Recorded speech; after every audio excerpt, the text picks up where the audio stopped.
Hello everyone, and welcome to episode 35 of Podcast vs. Enemies, a Destiny Massive Breakdown show. My name is Court, and joining me as always are my co-hosts Impetus and Saint Kabir. This week we have a thick episode detailing upcoming PvE weapon sandbox changes.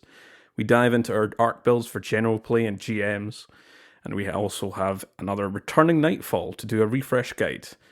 We'll definitely have some timestamps for this episode in the description.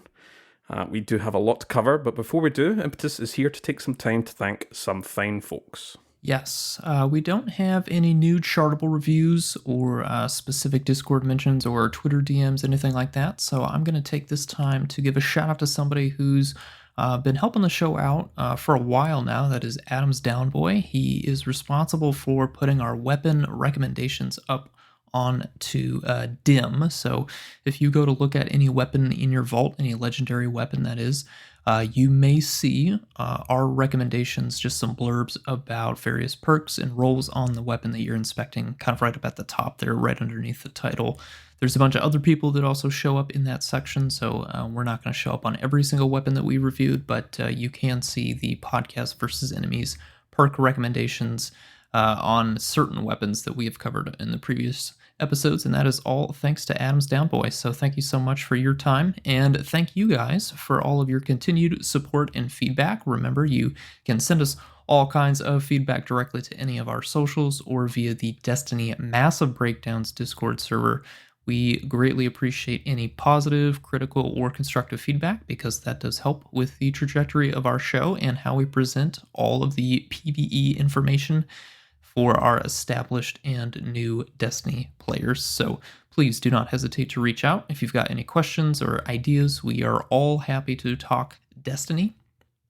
And speaking of reviews in particular, we use Chartable to aggregate those podcast reviews, so that does take some time for our non-US listeners. If you do submit a review to us, just know that it might take a while for Chartable to pick up on that, so you can just copy and paste that review into a DM and shoot that over to any one of us if you want to get thanked a little bit sooner to when you send out the review. So thank you, of course, to everyone that does leave a review, and of course, thank you to everyone that supports the show through downloading and listening, discussing it, or supporting us via Patreon. All right, I'm going to pass you off to Saint for our show outline. What are we talking about today? We are going to start off with some highlights from the October 6th TWAB. There are a bunch of weapon updates and things like that, Divinity, Nerf, all kinds of stuff to talk about there. We are going to get into the core of the PvE Arc 3.0 loadouts, what we've been using and enjoying the most, and probably what you're going to see keep coming back up in a bunch of these GMs and things like that later on in the season. And then we're going to go back to the Lightblade. We are going to, go over a few sections, talk a lot about kind of how to control the spawns and things like that, and especially the most hectic areas like that boss arena, which can really get you pinned down if you do not stay on top of the boss's health bar and know what to expect whenever you hit those thresholds. Just a few housekeeping things to hit on before we go to our last week in Destiny section. First up is we're all going to the Massive Breakdowns mothership one by one. We will be doing episodes with Kit coming up. Myself, I will be on October 15th episode.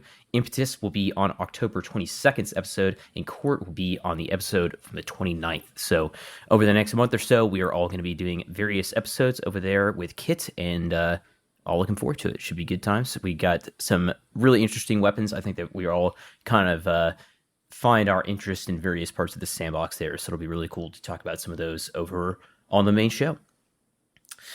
We are also on YouTube now, thanks to Kit and a few other people involved. Massive Breakdowns, we have got the podcast up on the Massive Breakdowns YouTube channel. So if you want to go listen to Massive Breakdowns or PvE, you can find those over on the channel, and it should be uploaded right around the same time each episode is going live. So if you are huge on YouTube and you want to just listen to that in the background, you can now find all those on YouTube. And I'm also, I've mentioned this a few times, but I am about to get married also at the end of this month, and so I will be missing a few episodes. Right now, I believe that it's going to be episode 38 and 39, just in that couple week period around there. But that is not for a few more weeks. For the time being, let's talk about this week in Destiny. Court, What have you been up to, man? Quite a fair bit. I haven't actually put Golroth challenge on this script here, but I did do that. It's quite a fun challenge. I also did just one Grandmaster Glassway. This time, last season, I went for the all 6 in a day, which was great. It was great fun, but didn't really see much need to do that again this time. We came quite close several times, as a few people were watching in the patrons voice chat over in the Massive Breakdowns Discord server. It's quite a laugh though, but I still, it reconfirms my belief that Stasis Hunter, at least in the Glassway, is my preferred and favorite build. Just because you can freeze all those bulky enemies like the Wyvern, the mini-boss Hydra, and the champions, and just pick them off. A lot, safer option there. And I've spoke about that build before in the previous episode, and of course it's up on the builds that I curate over on the server as well. I've been testing quite a lot of subclass interactions, synergies, triggers. Now that all the subclasses are up to date, all that juicy information is on my spreadsheets, and something I also want to revisit in the future for some infographics. Maybe down the line we'll talk about some, technical breakdowns. Just talk about that in a future episode, because there's some very interesting synergies and happenings with a lot of the Arc, Solar, Stasis, and Void subclasses.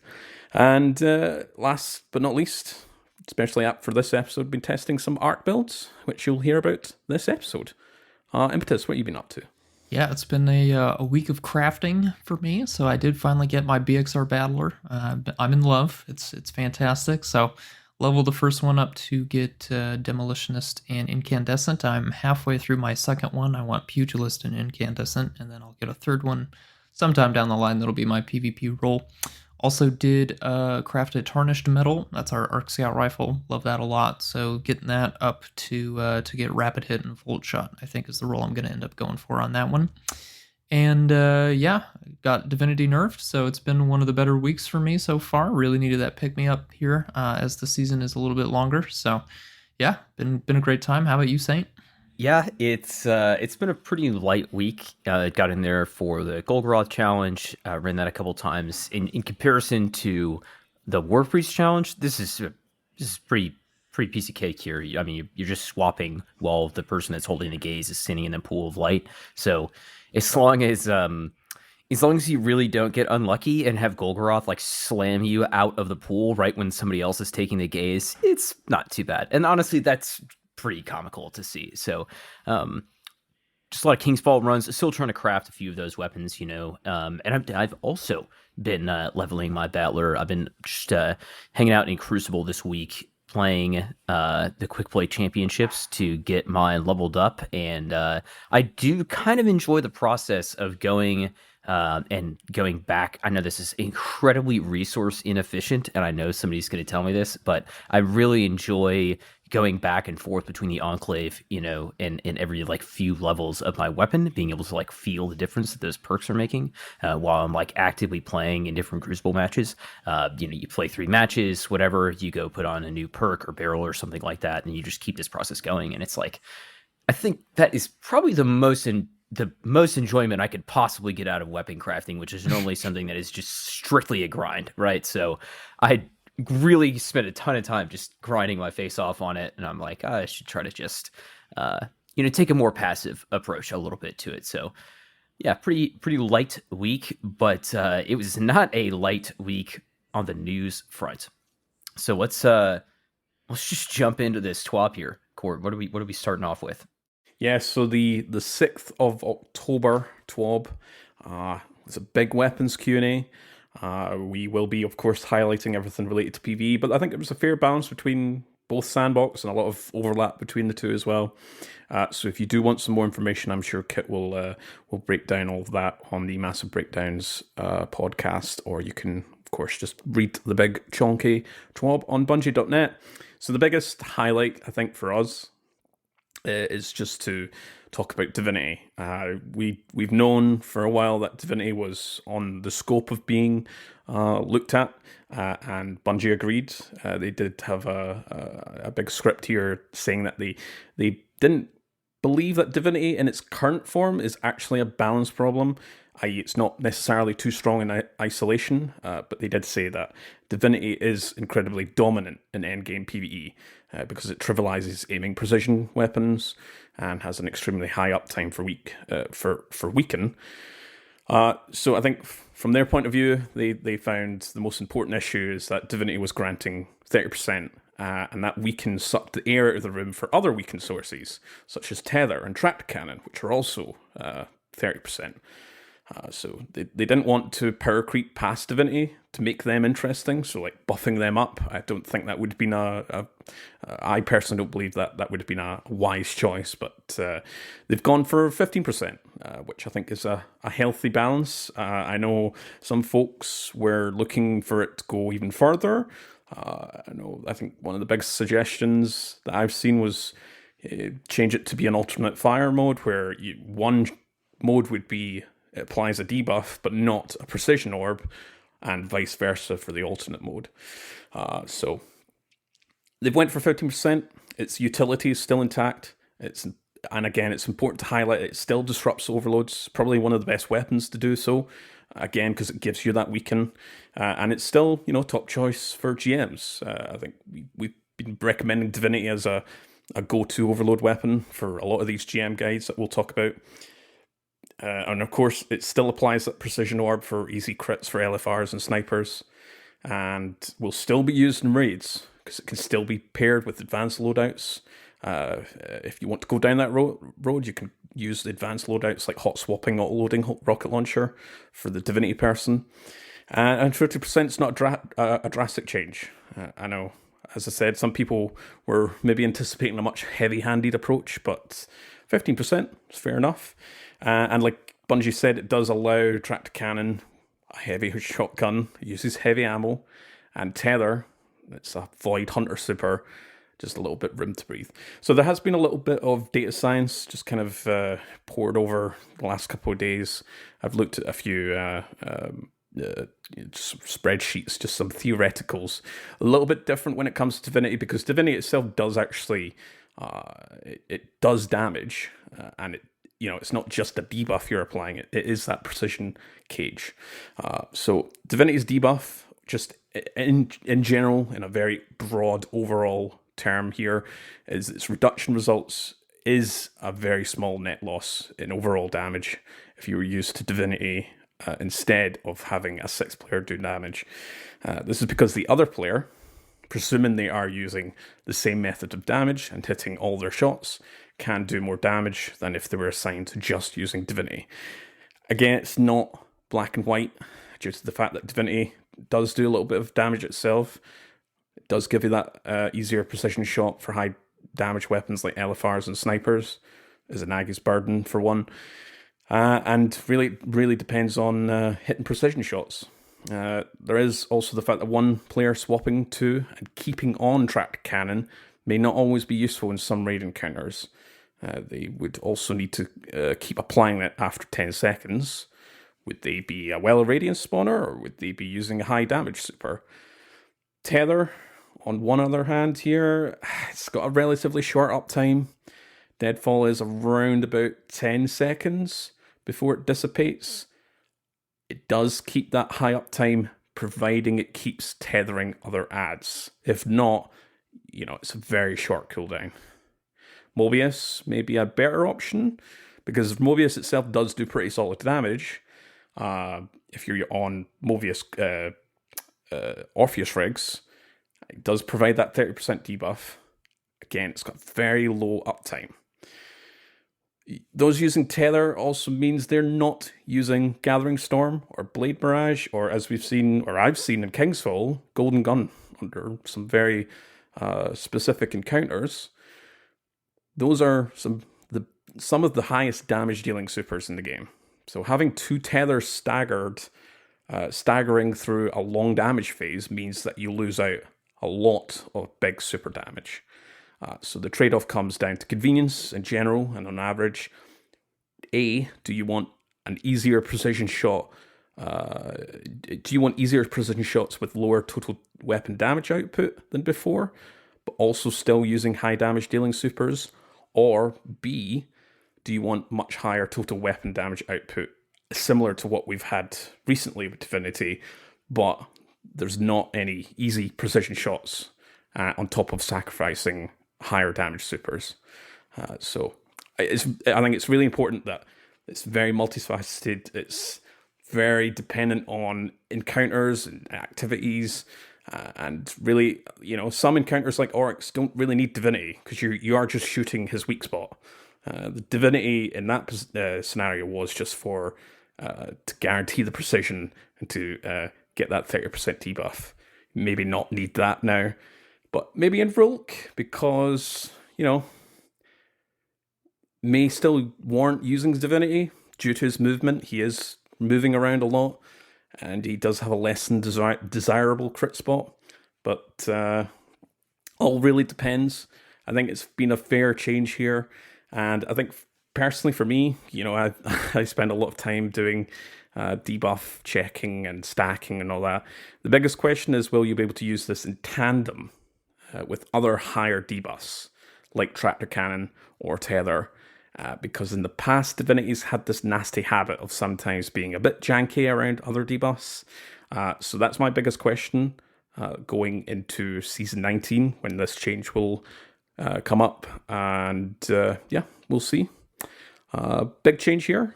And we've got some other changes coming up as well. Yeah, I can take the next one for you.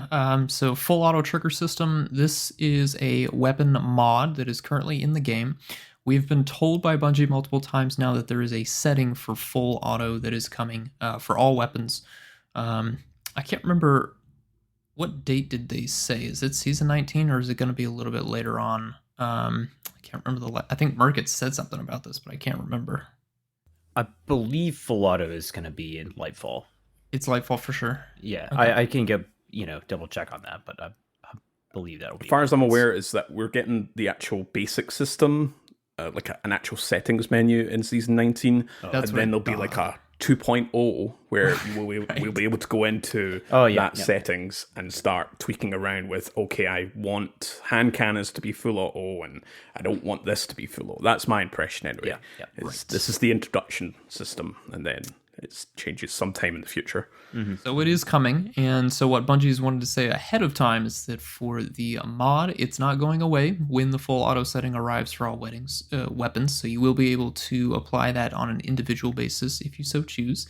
And as for the perk full auto trigger system, the exotic ones are going to be replaced by something a little bit more thematic and fun to benefit their viability, specifically in PvE. So we have 3 weapons named specifically. These are all exotics. The Traveler's Chosen Sidearm is getting Surplus as a replacement. Vigilance Wing is getting Ensemble. And No Time to Explain is getting Feeding Frenzy.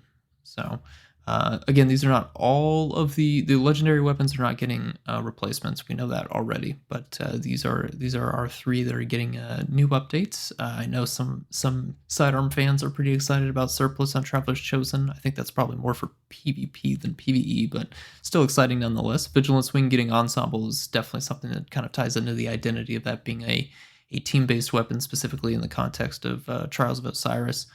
No Time getting Feeding Frenzy. I'm cautiously excited about that. That could be pretty interesting. Ensemble on Vigilance Wing that's kind of a lot. Yeah, this is like I think it's like 30 reload and like 40 handling, right? Or 30 reload. Yeah. Considering its archetype and that is historically like its biggest weakness. Now you're around a teammate. You have high handling. All your teammates are dead. You have high handling.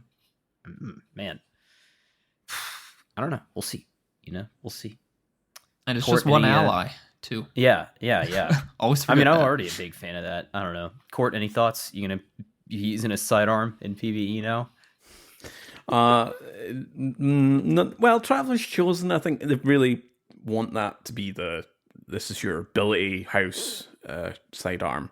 But thematically, it makes sense. Ensemble and Vigilance Wing is an interesting choice. I know a lot of the PvP crowd were just like question mark with Ensemble for Vigilance Wing, but I think that would be an interesting change.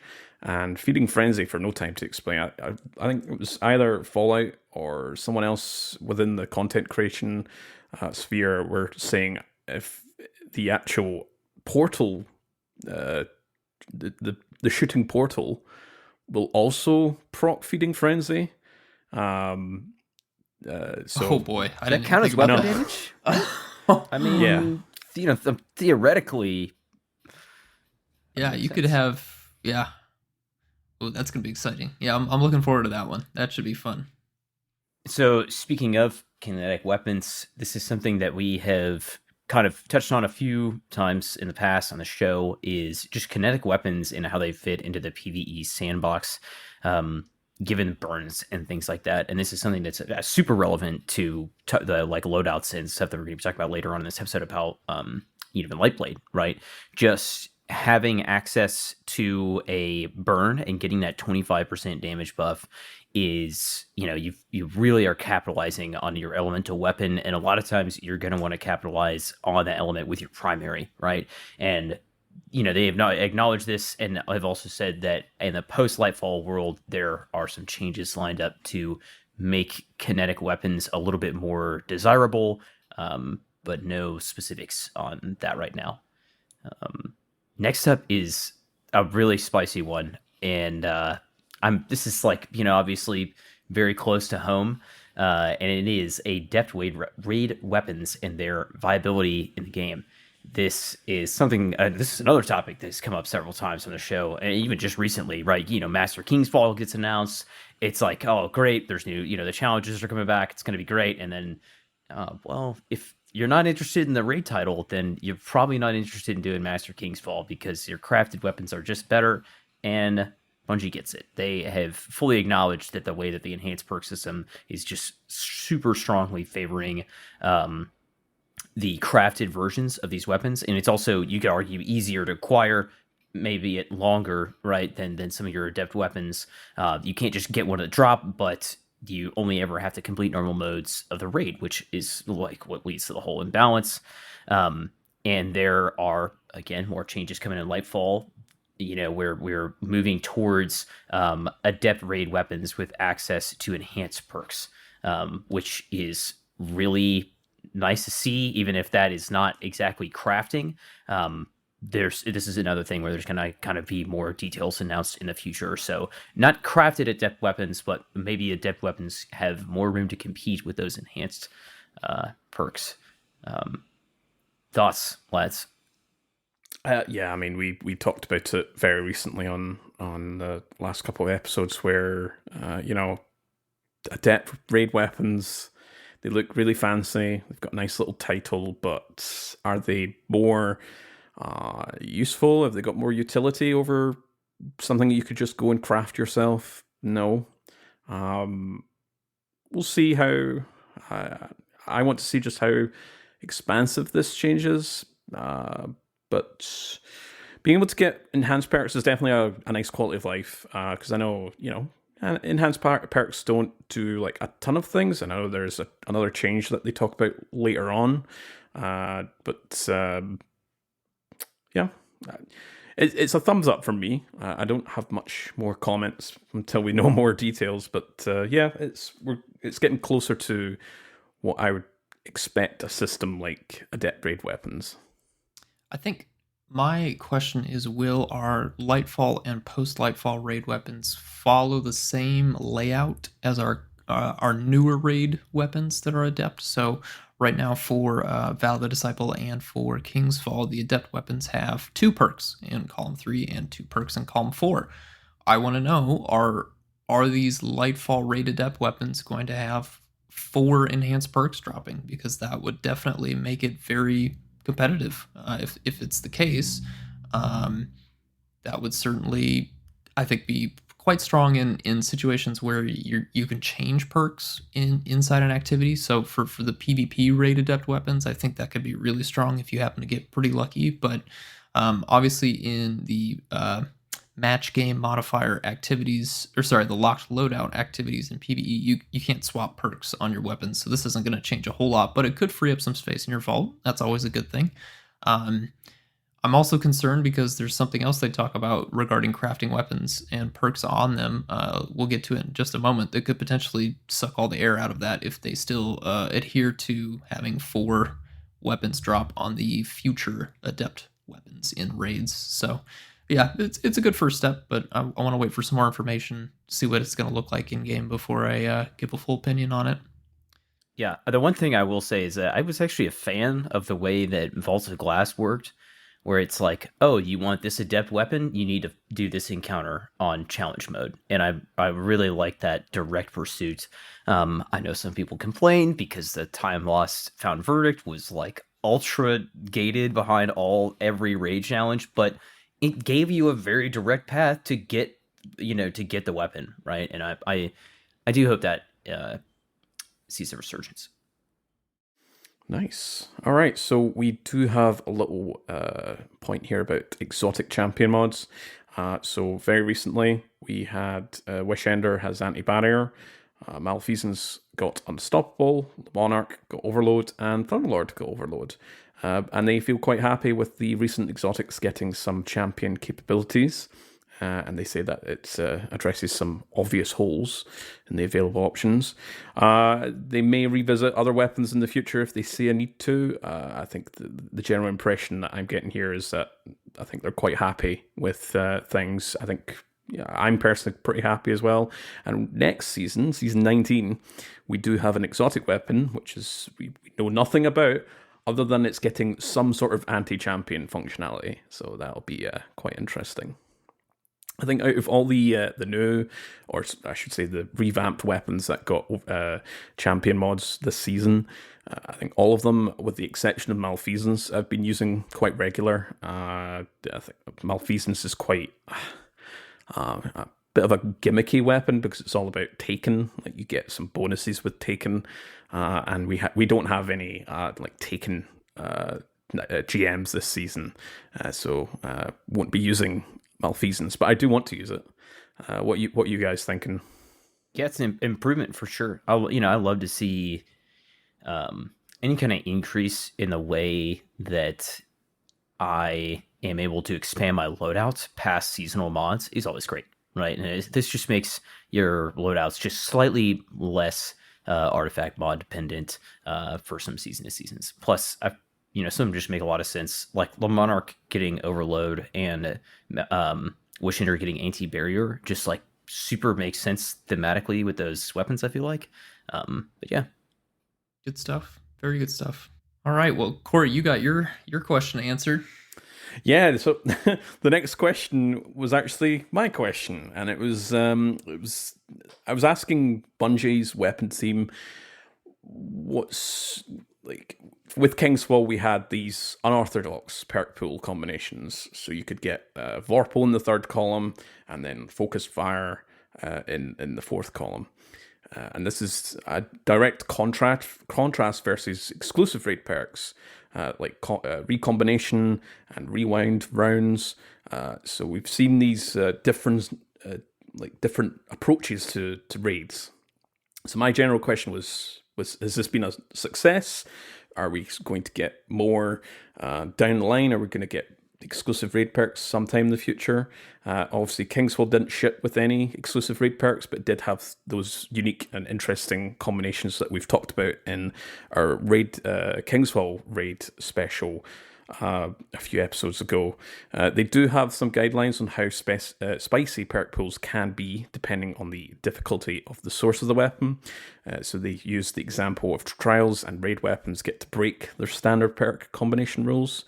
They think that the Kingsfall weapons push this to an extreme and are evaluating whether they're an actual balance issue, though they seem to think it's okay so far. I think it's pretty fair as well. Everything's good here. I don't know to check anything up. Don't touch this. Midas reckoning, it's working as intended.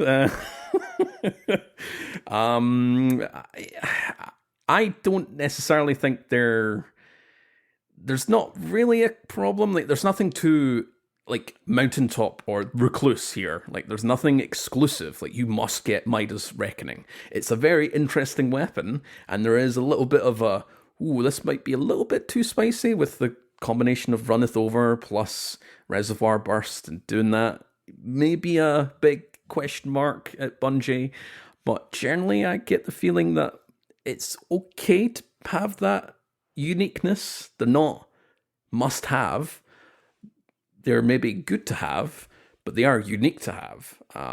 So they carried on here saying that they do intend raid origin traits to make raid weapons feel unique, but they still make one or more new perks that are exclusive to a new raid. Season 19 will see a small number of non-raid weapons get access to perks from older raids. So I think presumably they're talking about rewind rounds from Vogue, and recombination, redirection, and reconstruction from Deepstone Crypt. Vows, Sleight of Hand, and Bait and Switch are likely too recent for them to be discussing this, so I don't see those two being shifted to non-raid weapons. But we'll see. We'll see next season. Yeah,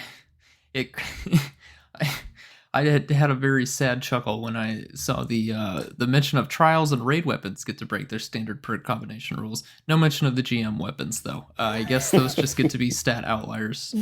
Well, they used to be stat outliers until Palindrome just broke everything. So, yeah, I mean, that's good.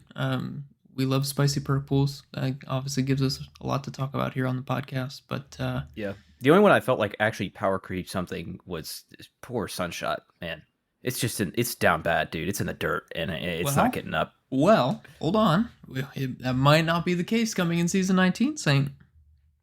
They did detail one of the things that they have some pretty hefty exotic weapon changes coming in Season 19. We are at 26 as of the time of the TWAB, is what Chris Proctor said. So some are getting substantial reworks. We know about one of them. That would be Lord of Wolves. Some are getting some very minor but impactful changes, is how they quote it. They always keep the list of under and overused exotics in mind, and have decided to take on a big chunk of them this time around. So very excited to see what those changes might be. Obviously, I think we're all hoping Sunshot gets a little bit of a glow up, or at least some way to compete with Zawali's Bane. Just taking everything that made it cool, but put it on a legendary weapon. So we shall see. We shall see. Yep, and there are also, speaking of reworks and stuff like that, the weapons team and the whole, subclass and abilities team continues to synergize. And ever since they started, with kind of Repulsor Brace and Incandescent and all this stuff, that has just really opened up the space for them. And they basically have hinted at the fact that that's just getting started, so to say, and the whole sandbox interaction between something like Headstone and your stasis aspects and fragments is definitely a road that they want to keep going down and kind of keep exploring as they move forward on weapons. Which, I mean, I'll speak for all three of us, but these sandbox interaction perks are like almost always a highlight of a weapon anytime they come out. So love to hear that. Nice. I personally am looking really forward to more sandbox perks. I think that's just blowing all the doors wide open in terms of what perks can we make, and having this synergy between the weapons and the abilities sandboxes are like, it screams Destiny to me, and I think that's one of the biggest complaints I had with Destiny 1 and the first 4 years of Destiny 2, where there was this contrast between the weapon you have and the abilities you have. So to have this nice overlap, I do look forward to using all the fancy new sandbox stuff. So we do have something about multiple perks on crafted weapons here. I know I think we've discussed this before. I know I did share this on Twitter fairly recently. Bungie are investigating being able to add multiple perks in each column on craftable weapons for a possible future release. However, they do see it as a more complicated task than they first thought. So nothing in the immediate future, but they want to continue looking deeper into this. So multiple perks on crafted weapons. What are our thoughts here? Good or bad? Yeah, I mean it's more reason to spend more money on a crafted weapon as far as resources go, but it's just making my crafted guns even better than they already Yeah. were. So I don't know, man. That's tough. I'm gonna just say it's bad. I'm gonna come down on that side of the fence. I think if you get to craft a weapon, you should be stuck with four perks, one for each of the columns. You don't get any more. That's just the trade-off you have to make. I think that's balanced around everything else. We'll let the adepts have extra perks in either one or both columns. You want to go do 5 resets in Crucible? Guess what? You get to have potentially 6 perks in columns 3 and 4 on your Crucible weapons. I think that's fine as well.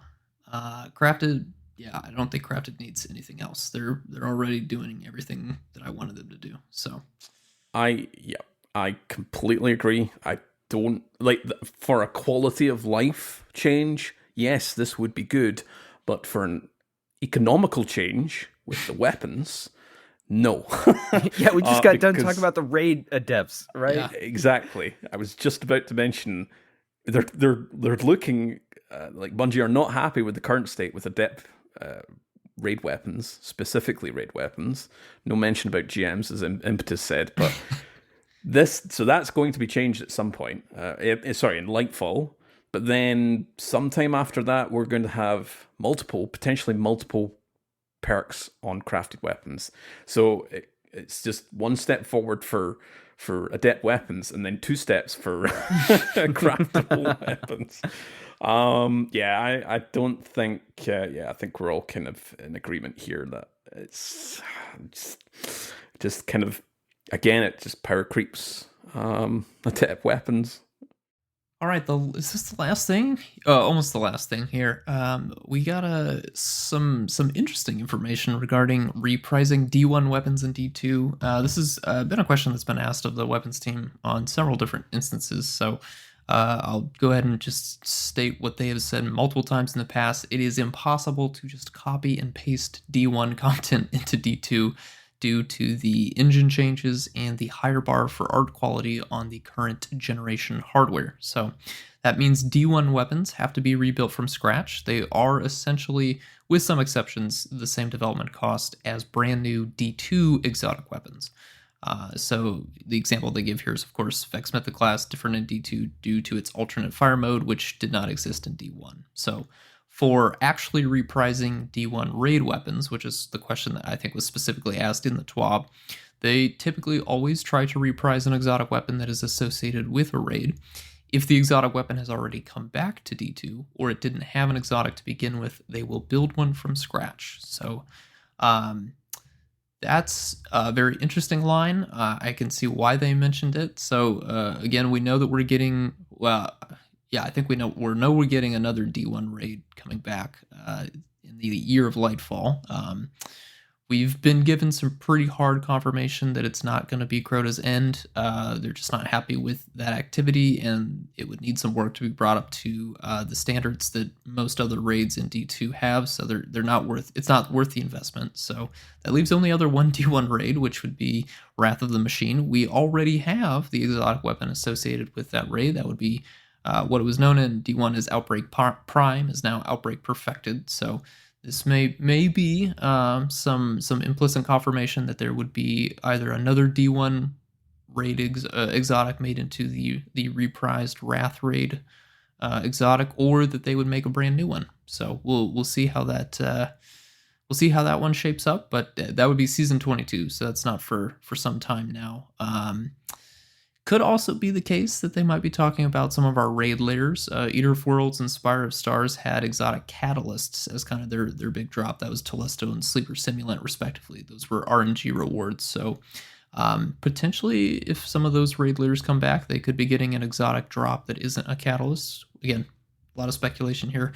We don't really know, but very interesting shout out. And then they did also say that also applies to the legendary raid weapons. They try to bring back the 6 most popular weapons. If the raid had fewer than 6, then they get to make new ones to match the raid. So very interesting. We'll see how that plays out a year from now. Yeah, some really very interesting information there. Just on I think we've reached the point where I think we're done bringing back Destiny 1 weapons. Everyone wants, if there's a few fan favorites that people want back into D2, No Land Beyond, and someone mentions Pocket Infinity, and it's like that exotic's not coming back. It didn't even come back for Taken King. Hey, where's my Fabian strategy? All right, man, I'm still looking. Okay. But some very interesting information about like future content. They've set the precedent of bringing back Destiny 1 raids, and I think there was that speculation that Outbreak Perfected's already in the game, so what will be its replacement for when or if we get Wrath of the Machine? So be interesting, very interesting. Some really great weapons in Wrath of the Machine. So 6 of the most popular weapons. I think that was all of them. Genesis Chain and Chaos Dogma, 2 of my favorite weapons in that raid, and I do hope to see them once again. There are just a few more quick notes on the end of the big weapons swab here. First one was enhanced perks. Generally, their goal is to have maybe 5% to 10% stronger effect versus a base perk. Sometimes it's exceeding this. Sometimes it's not quite as high. So the idea is to have a 5 to 10% small buff. Feels similar to like your adept weapon type of a extra stats on masterwork, that type of a thing. They continue to talk about subclass verbs and exotic interactions, and just that the way, obviously the way the 3.0s and all this stuff have evolved the game, always looking to see how they can add more interaction between exotics and things like that. And then also just coming from the point of, maybe if we just put the base kind of verb from the subclass on the weapon, it wouldn't be as strong, or it could be too strong. So trying to find the balances where those interactions can take place and then bring those more to light. And then finally, just a few kind of future outlook changes for weapons overall. The quick highlights there are a stability increase for autos and trace rifles, a increase in blast radius by a small amount for rocket launchers, a sniper flinch rework, which would include a flinch decrease in PvE, and then reworking and kind of changing a lot of weapon perks. With 20 weapon perks are kind of on the table at the moment. So a lot on the table. Any closing thoughts on our kind of weapons twab here? I'll start us off here. Some really solid choices and changes here, whether it's coming up in Season 19 or Season 20 or beyond. Very interesting to see a rocket launcher blast radius buff. I wasn't anticipating that. I think we've been talking about the exotics. They're up to 26 exotics are getting some sort of change. But I think some people did miss the 20 weapon perks. Again, probably not a massive overhaul, massive reworks for those perks, but interesting. But the 2 things that I really look forward to, again, far in the future, are more subclass perks like Headstone and Shell Clip, and more subclass verbs to the exotics. I agree. A lot to look forward to. A lot of great changes, big and small. We love to see it. Their weapons team's going hard, man. All I can ask at this point is to buff the second chance gauntlets. Please let me break a barrier shield with a 1 shield throw. Okay, that's not. Everything else is coming up Millhouse right now on weapons, the champion editions. It's all great. That's all I ask. You're just looking for any excuse to get off a Hoyle. We get it, Mr. Yeah, right, I'm trying. Speaking of Hoyle, let's talk about some Arc builds. Arc 3.0. Yes, some we've saved this for this episode, so yeah, naturally this will be a big episode. So Arc 3.0 builds. These are just going to be our sort of very general builds. We do have some for the Lightblade Grandmaster that we'll talk about very shortly. But these are just our sort of go-to builds in general gameplay, whether it's just standard Nightfalls or Catch Crash, stuff like that. So I will kick us off, as usual, with the Hunter. I do have 2 builds here, a third one, which I'll talk about in the Grandmaster segment. First build, Shinobu's Power. It is all about Shinobu's Vow, the exotic. And for your super, it's a toss-up for both of these builds that I'll talk about. Gathering Storm is a really great super, but in general, it's may want to go for Arc Staff if you're just doing sort of a lot of ad clear.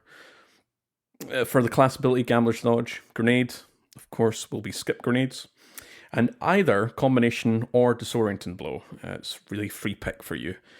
For the aspects, Flow State.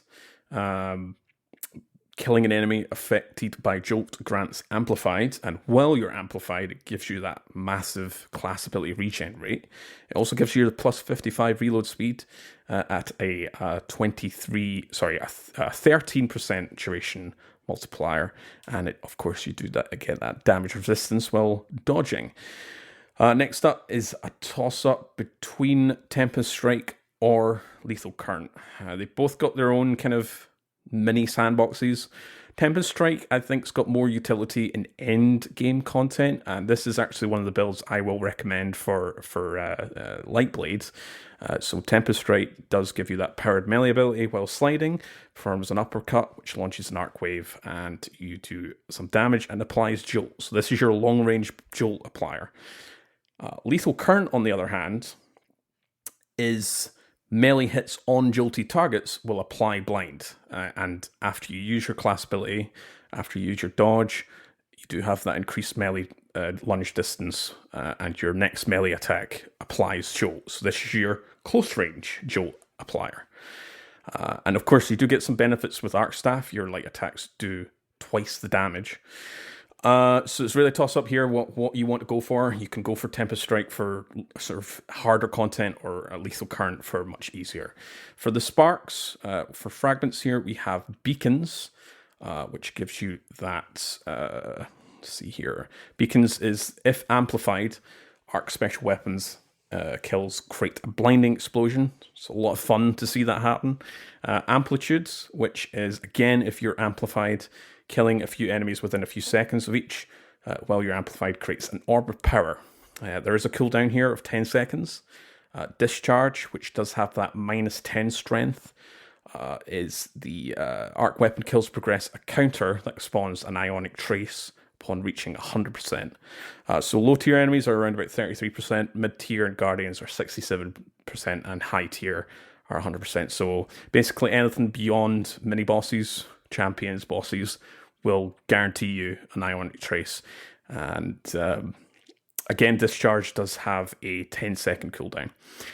Finally, Shock, which is again a minus 10 discipline. It does give you your your skip grenades will now apply Jolt upon dealing damage. For specific mods here, the essential mods, Harmonic Siphon, that is your multi-arc kills, provide you a Orb of Power, Font of Might, which is that 25% damage increase, High Energy Fire, which is 20%, Elemental Charge for the getting the stacks of Charge of Light, and Elemental Ordnance, which is what we'll be using to loop into our skip grenades build. You could go for, as a sort of good to have, Bomber and Bolstering Detonation. They also loop into your grenades. Alternatively, I know a few people have been recommending Firepower instead of Elemental Ordnance, but the specific build that I'll talk about here just doesn't quite fit in here.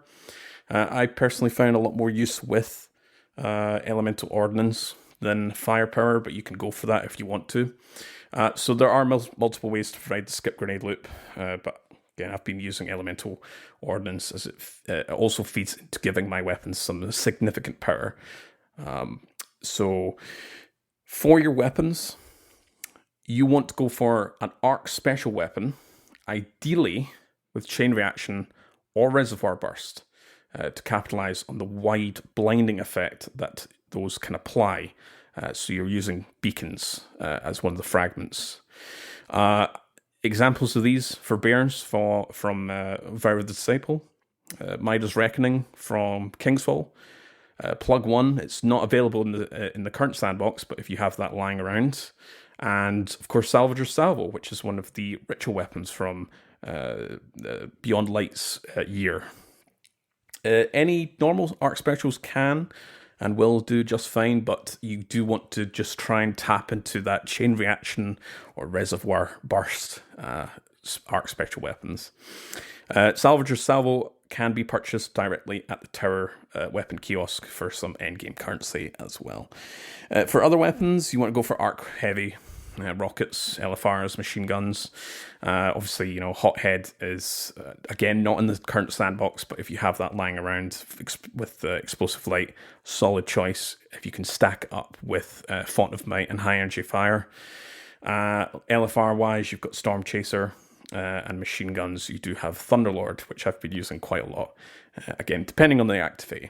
It's going to combine kinetic and stasis into stenetic.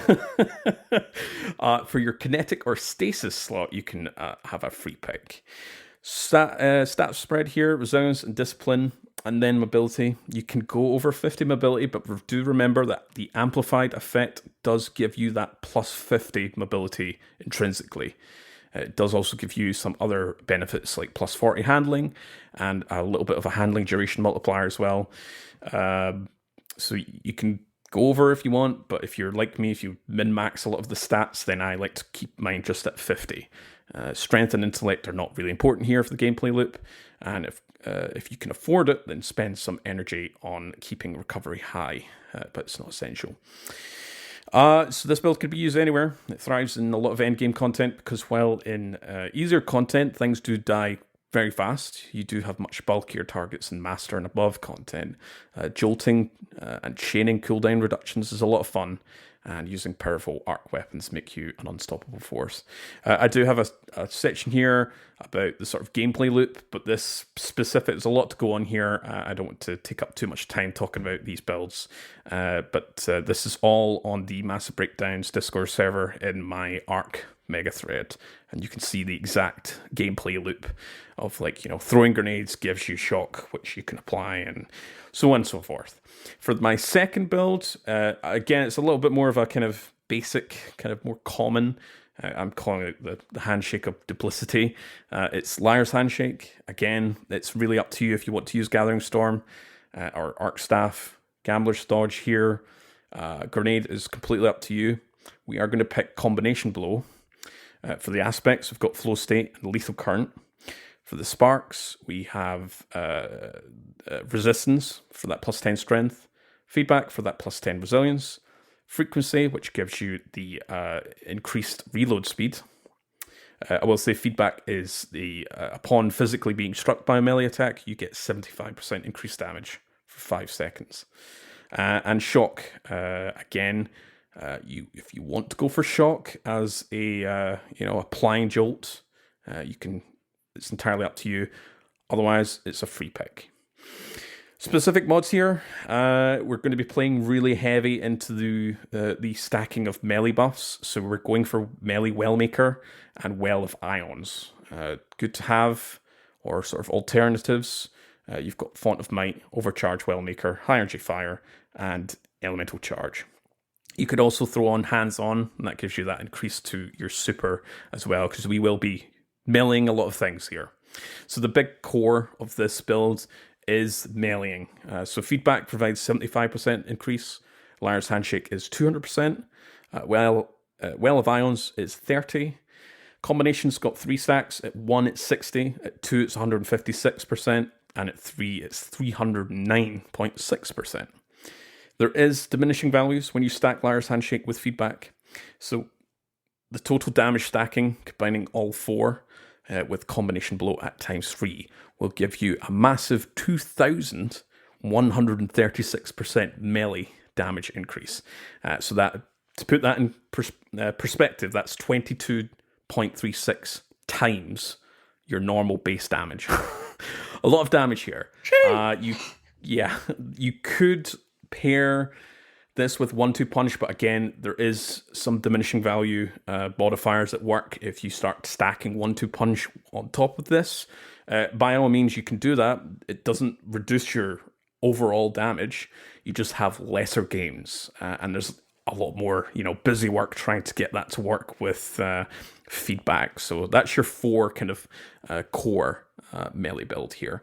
You can obviously see that resistance and flow state will provide that damage reduction when you're nearby enemies and dodging, respectively.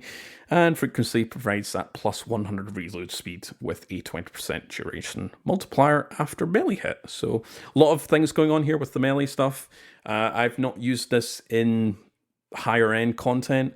I want to, but I've been having a lot more fun with the my previous builds and the build that I'll talk about much later. But that's enough talking about the hunters. Some, kind of basic stuff here. I've tried quite a lot of testing with other things. People have been recommending Raiden Flux and Raiju's Harness, and it's like, those are super exotics and just a bit boring for my gameplay. You can go down that route if you want to. All right, I'm going to pass you over to Saint, who's got some builds for the Titans. We do, and they're pretty spicy. I'm going to start off with our Zeus God of Thunder build, which is basically our Touch of Thunder and Storm Grenade combination taken to the max. And then I will get in a non-Heart of Inmost Light crushing build, because I know that not everybody out there wants to wear the same exotic for every activity in the game, and I feel for you. All right, I'm here for that. Starting off with our first build, our very grenade heavy build, we're going to be using Hoyle, right? Heart of Inmost Light is kind of the core of our ability engine here, because it is not only giving us uptime, it is also giving us a damage increase. We're going to be using Thunder Crash for the quick damage on all these builds. Storm Grenades, Thunder Punch, Thunder Clap. It's my favorite ability. Personally, I love to charge it up, use it in PvE. I get that it's not always the most viable thing ever. But the important parts of this build are Touch of Thunder and then second Knockout. Touch of Thunder is what is going to buff up our grenade duration, buff up all of our arc grenades across our Titan. In this case, we were picking Storm for the extra duration, as well as it's kind of tracking Rain Cloud from a cartoon ability, which is so deadly. We also have Knockout for a little bit of health regeneration, and then getting into our Sparks, we have Resistance, which is the extra resistance while surrounded. I'm getting up in the mix. Magnitude for even greater increase to our grenade duration.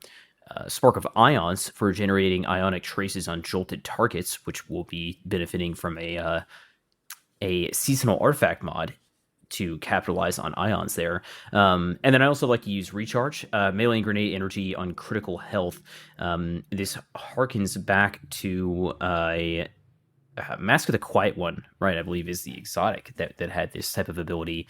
And now you can just put it into a fragment. You also have something like, Brilliance or anything like that. There's a few other options for the, your final fragment there. Discharge for arc weapon blows, granting ionic traces if you just want to really double down on your ability uptimes and stuff like that. But there are a lot of good ones out there. We'll touch on a few more in the next build. When we are looking at our mod set, I'm going to be leaning into my ability uptime and then also a little bit of health and healing here. Starting off with a Font of Might and the Siphon Mods on my helmet, and then on my arms, I'm going to be using a Grenade Kickstart as well as Elemental Armaments. On my chest piece, I'm using some Resist Mods and Elemental Ordnance. And then on my legs, I'm going to be using Explosive Wellmaker.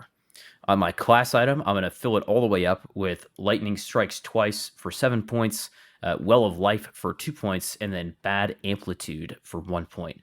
Bad Amplitude is going to jolt champions on arc ability damage, and this is what is going to allow us to take advantage of ions, generating ionic traces on jolted target defeats. So you jolt the champ, you defeat them, it's going to generate an ionic trace every time, thanks to your seasonal mods. That's great. You can use a fragment to accomplish the same thing, but honestly, as long as bad amplitude is around, I am going to be sticking with that. If you are going to be facing some overload champions, you could swap out your lightning strikes twice, or off of Well of Life on your class item if you wanted to also use surge detonators for those overload arc grenades, which are quite strong, and especially when you're rocking something like these storm nades right here that can put out so much damage, really going to be nice in a few of those GMs. Honestly, even when that's not the burn, I have taken in these storm overload grenades. As far as your general ability flow, basically you want to use your class ability. I like the dash just because of how quick that it is and the uptime on it. And then you want to try to use your melee attack and kill a low level enemy, a red bar, add a minor enemy, and then you throw your grenade.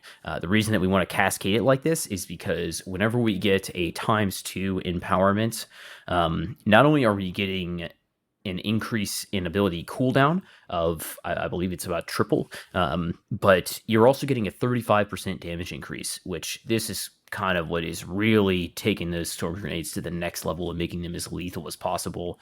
You could use Rally Barricade, small wall, if you wanted a slight more, inkling of defense there. But honestly, I think that the dash movement can have it's got a place in PvE. You're trying to get yourself out of dodge quickly. There is definitely a place for that.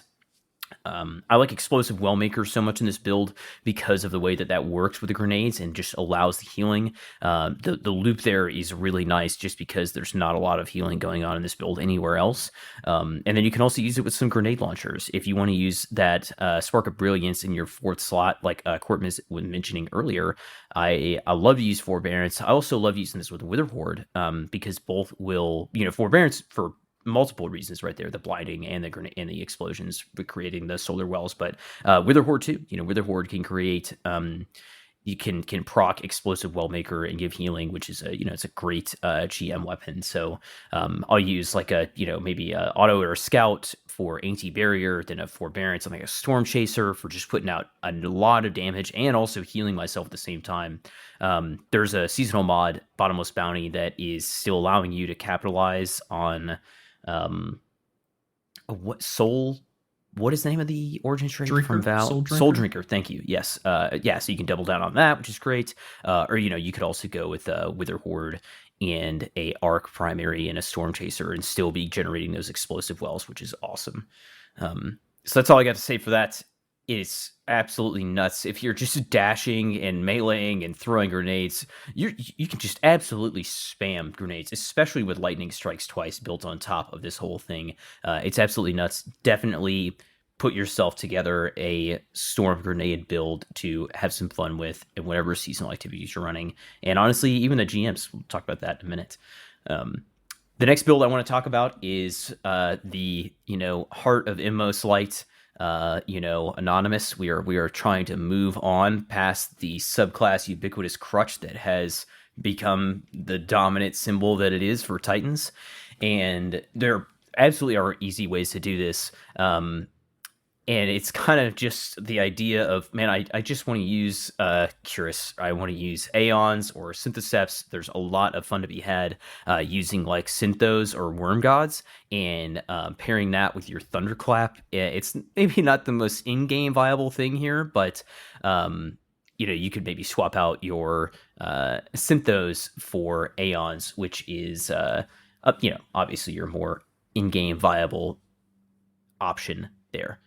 The aspects and fragments are pretty much going to say the same for a lot of the, knockout, touch of thunder, resistance, magnitude. Still really want those strong grenades. But in this one, the one that I'm definitely going to want to capitalize on if I'm using my Aeons build is Volts, which is going to make me amplified whenever I finish a target. It's going to also give me +10 to my recovery. Not a hugely popular one, but I mean, if I'm running an Aeon's build, it's really easy to just kind of double down on that and go for something like Volts. Maybe not quite as valuable as being able to turn invisible on a Void finisher, but there's still some benefit there for sure.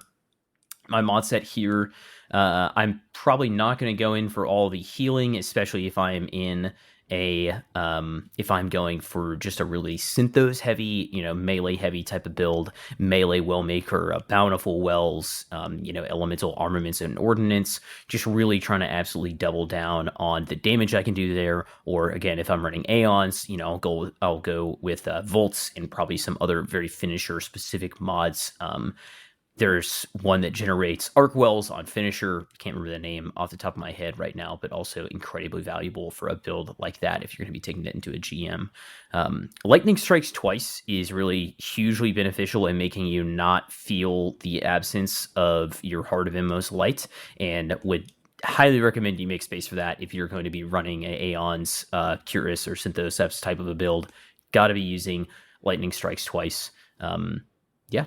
That is about all I have for the Titans. Make yourself a melee build, use Thunderclap. Make yourself a Heart of Inmost Light build, use the Storm Grenades. It's an absolute blast. And, capitalize on some of those seasonal mods while they're around.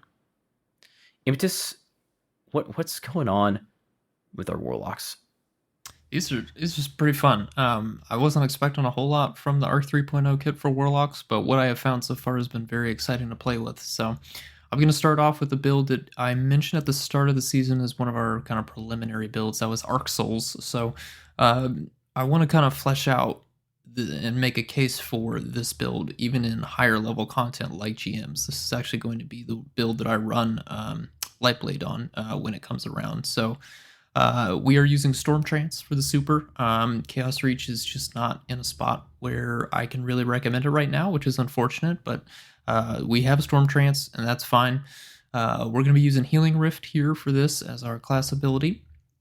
Getaway Artist is our exotic of choice that will let us consume our grenade and turn it into a sentient Arc Soul that is different from the Arc Soul that we get from the Aspect. So the sentient Arc Soul lasts for 20 seconds. It will target enemies up to 29 meters away, and it shoots an improved burst of 6 homing shots. So one of the big reasons why I like this, and I didn't talk about this part in our preliminary build, was that every hit, when you hit a target in a burst, you will gain 4.5% grenade energy. It's not a lot, obviously, but again, these are homing bolts, 29 meters away. That's a pretty good distance. We can stack that grenade energy that's incoming with other mods and some fragments to really, really get some sweet grenade uptime, and then also some sweet sentient Arc Soul uptime. So very, very excited to play with this. Anytime you go through an Arc Soul Rift, you will get the duration of your sentient Arc Soul refreshed. Also, any Arc Souls that you receive from running through someone else's Rift, if they have the aspect, will be converted to sentient Arc Souls with Getaway Artist. So a lot going on there. I want to talk about our aspects real quick here. So we are obviously using the Arc Soul aspect just as another way to get the Arc Soul, but then also to take that Arc Soul that we get from the Rift and supercharge it. Your Rift will recharge faster when the allies are near is the second part of that. It's a minor effect, but very helpful to get a Rift back if you haven't spec'd into Tier 10 Recovery and have instead gone, say, Tier 10 Resilience or Tier 10 Discipline, which is what I've kind of done this season. Second thing we're doing, Electrostatic Mind is our second aspect. Defeating targets with arc abilities or defeating jolted or blinded targets creates ionic traces that will make us amplified. Very exciting. Ability energy, I've got a very fun build that revolves around this that I'll talk about next, but this is just a great general purpose aspect for running Arc 3.0. We do love our ability energy as Warlocks, so that's going to be very key for getting more grenades. My 4 fragments here, Spark of Shock, we've already talked about this before, but that Jolt for arc grenades is fantastic for dealing strong damage. I have Spark of Ions, that just gives me an ionic trace when I defeat a jolted target. Again, Electrostatic Mind also does that. That's an aspect. I'm just doubling up on it. Getting the ionic trace makes you amplified. Remember, that's the second part of the Electrostatic Mind aspect, so I'm just getting another opportunity to make myself amplified anytime I get an Ionic Trace from Spark of Ions. You could swap this out for something else if you'd like. I just like having an extra backup fragment. Spark of Magnitude, we are using Storm Grenades again. We want to supercharge those Storm Grenades, give them an extended duration. That's why I run Magnitude. It's excellent.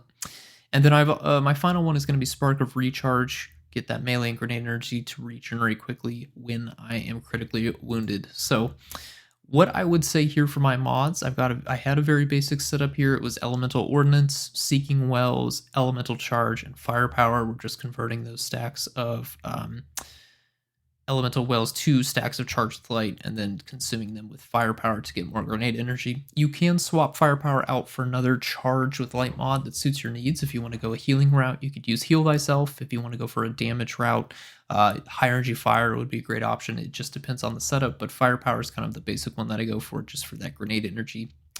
The gameplay loop here is going to be very simple. Consume the grenade. We get 20 seconds on the clock right away.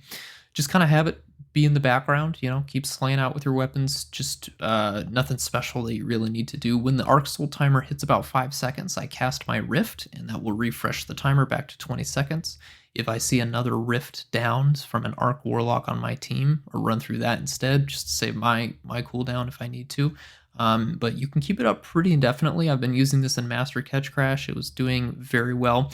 I'll explain a little bit more when we get to the Lightblade GM Breakdown why this is so helpful, but I'll give you a little clue right now. Arc Souls are not a big fan of the moths that you will find in that GM, and so they can be very helpful in that regard. We love to have to not to worry about annoying tracking moths that deal arc damage, so Arc Souls can be a very, very nice cover for that. My second build is the support build that I've spent some time working on an Arc subclass. I finally got to capitalize on a wish that I've had ever since Void 3.0 first came out. I noticed all the way back then that there was an Echo, a fragment, Void fragment, called Echo of Harvest that lets you create an Orb of Power, but the stipulation was you had to defeat weakened targets with precision final blows. You also had a -10 intellect hit there.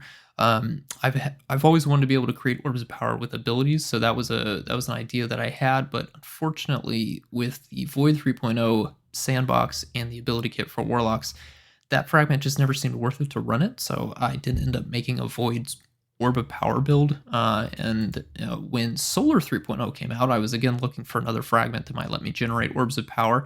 There was one there, Ember of Wonder was called that. Rapidly defeating multiple targets with solar ignitions will generate an Orb of Power. Unlike Echo of Harvest, this one does not have a 10-second cooldown timer. So again, very excited. Ember of Wonder also has a +10 to your resilience, which suddenly mattered a whole lot more last season. However, solar ignitions defeating multiple targets rapidly is not easy to do, especially now that we don't have the artifact mods from last season, specifically something like Solar Fulmination that really lets you just chain those solar ignitions in Master and Grandmaster content. Made this a really good fragment to run back then. We don't have that now. I can't say it's going to be really easy to proc Ember of Wonder to the extent that I would like it to if I'm going to make an entire build around generating Orbs of Power with my abilities. So I didn't make a support build with Solar 3.0. Now we get to Arc 3.0. We have a new exotic that came out this season for Warlocks, Fallen Sunstar.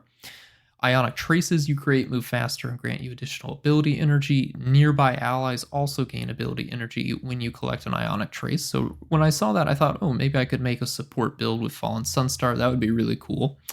Then I also looked at the fragments, and I saw something that made me very excited, which was Spark of Amplitude. This has a 10-second cooldown as well. I want to put that out there first and foremost, but this one states, rapidly defeating targets while you are amplified creates an Orb of Power. This is shockingly easy to do. Mind the pun, please.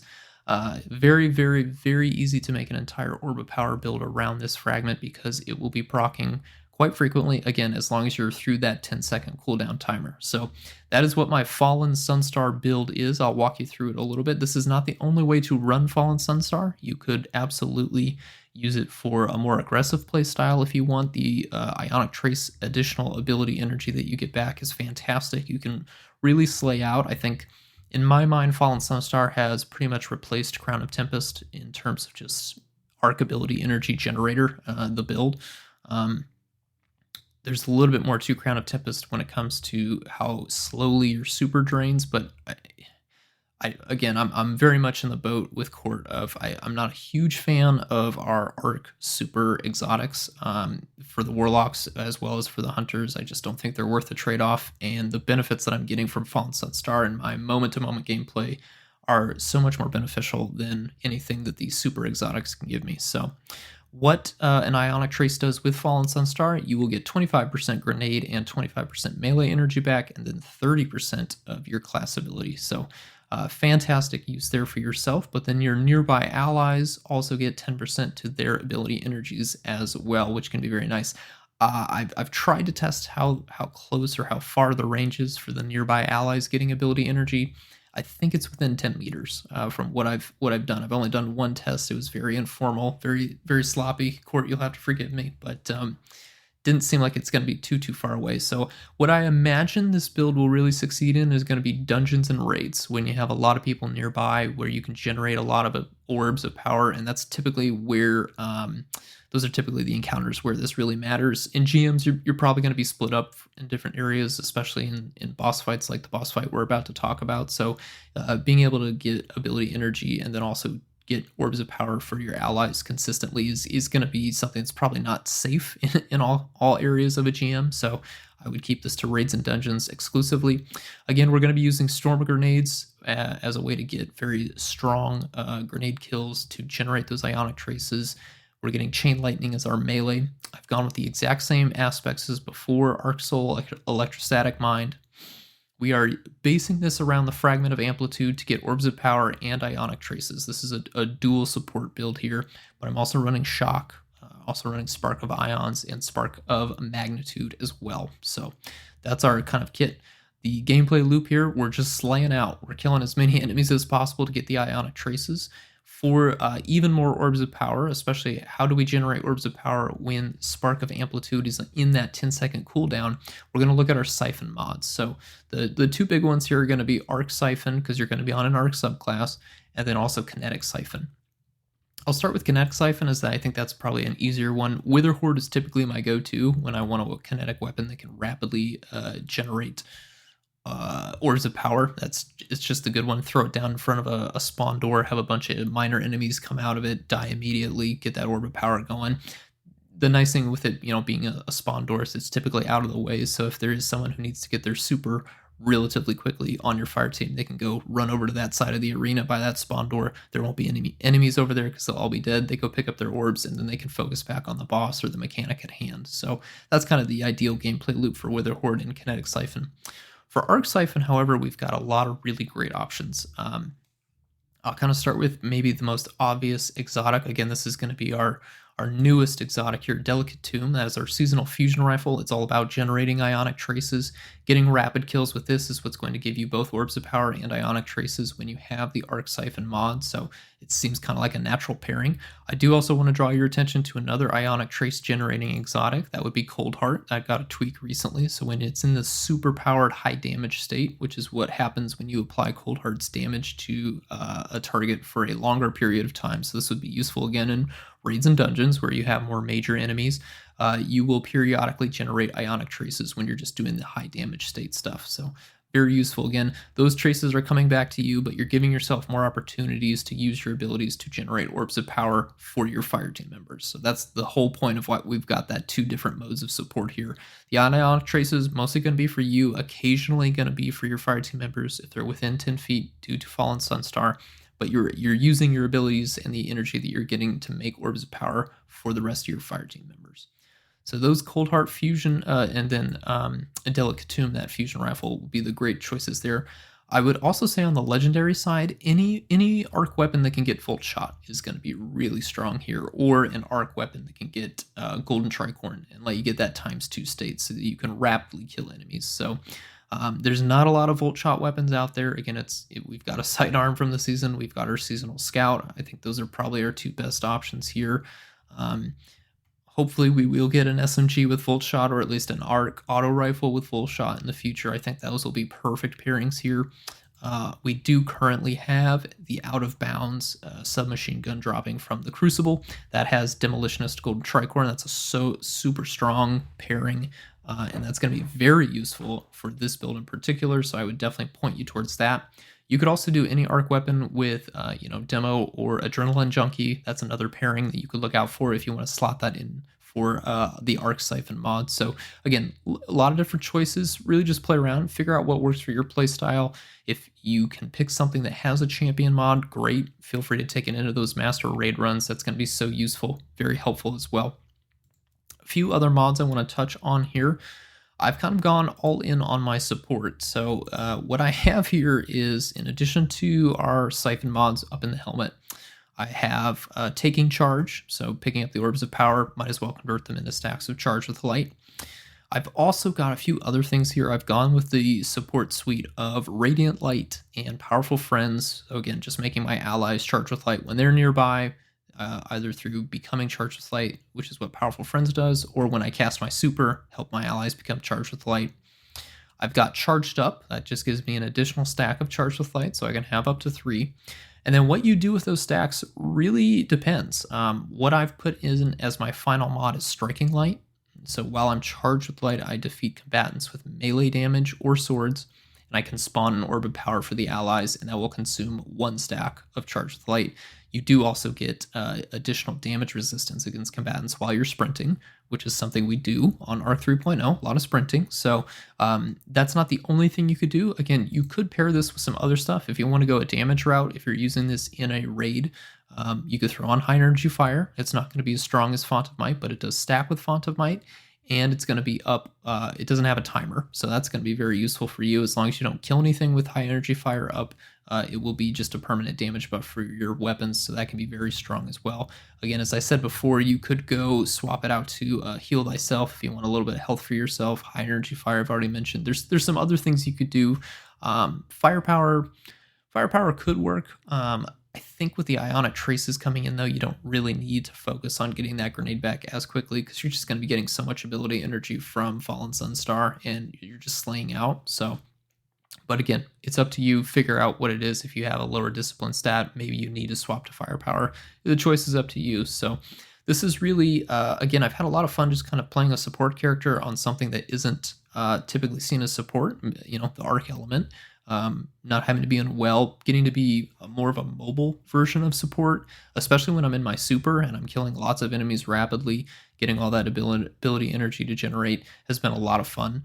And I really can't recommend Fallen Sunstar enough. I think it is a fantastic exotic. I really, really encourage you to go farm one out, get a good roll of it. It is so strong. It looks cool as hell on top of that. So big fan of the look here. Last thing I'll talk about before we go on to the GM itself are just some of the other exotic options. You could make a really, really mobile build with Transversive Steps. Doing a lot of running on Arc 3.0, there's a natural synergy there. Again, I've mentioned it before, I'm not sold on the super exotics for Arc. So Geomag Stabilizers, Chaos Reach is just not in a spot right now where I can justify using it. Same thing with Storm Dancer's Brace. It's not a bad exotic, but it's just, you're not thinking about chaining Storm Trances. And that's really what Storm Dancers and to a lesser extent what Crown of Tempest are kind of about, is those more Storm Trance supers or longer Storm Trance supers. It's not a bad exotic, not a bad super for ad clear, but there's more to be done with the ability kit outside of the super than within the super. And so I want to push you guys towards thinking about ways that we can optimize our melees or our grenades and synergize with our fire team over just having a longer ad clear super, I guess I probably have to mention Vesper of Radius. It does exist. It's still in the game. It has a really cool ornament. So if you're into fashion, I think that's definitely a very, very interesting option for you. Outside of that, though, that's really all of the general Arc exotics that I can mention, my thoughts on them. Verity's Brow is another way, of course, but that's not exclusive to Arc. I'm not going to get too much into the general neutral game options, but those are my recommendations. So Fallen Sunstar and then Arc Souls with Getaway Artist are my 2 recommendations. And with that said, I think we can transition over to the the Nightfall of Nightfalls. So, Saint, what do you want to tell us about Lightblade? What can we expect? What should we bring in? Yep, we are talking about probably the most difficult Nightfall GM that we are going to face this season. It is the Lightblade, and what we are going to focus on is kind of the burn. We're going to have an arc acute burn, 25% outgoing and 50% incoming. We're going to spend a lot of time focusing on that and how it affects our builds and stuff like that. We will have arc in solar shields, and then we also will have barrier in unstoppable champions. As a quick reminder, for barrier, you've got auto and scout for the season, as well as sniper, if you are willing to spend the points on the mod. And then we have pulse rifle, shotgun, and solar melee for unstoppable. When we are looking at specific enemies or anything like that we are going to face, we have got some Shriekers, which is affected by Hake Breach armaments. That is going to be about a 50% damage increase, which is pretty sizable. And then we've got those damn moths that are going to try to blow you up as you make your way through this strike. And I think that you will have a weapon that can shoot rapidly and maybe even from the hip is quite nice at times, because holy shit, you gotta watch out for these things or they're just gonna end your run. When we take a look at our weapons that we're gonna bring into this GM, off the bat we have Quicksilver Storm, maybe? This is a weapon that is a bit hard to get. Obviously you have to go pre-order Lightfall, but it has come to our attention that the missiles that come from this weapon do arc damage, and it's maybe not a terrible choice to use with an anti-barrier auto. So a bit of a weird one there. One that I have seen a lot so far this season is Wishinder. Wishinder got its introduction to the champion pool with anti-barrier this season, and I think is maybe a bit punishing, but also can be a great weapon, honestly. It does pretty good damage. It will one-shot the barriers. It has it's a primary, so it has unlimited ammo. When we look at some legendary primaries for arc weapons, scouts, and pulses, we have a tarnished metal and contingency plan.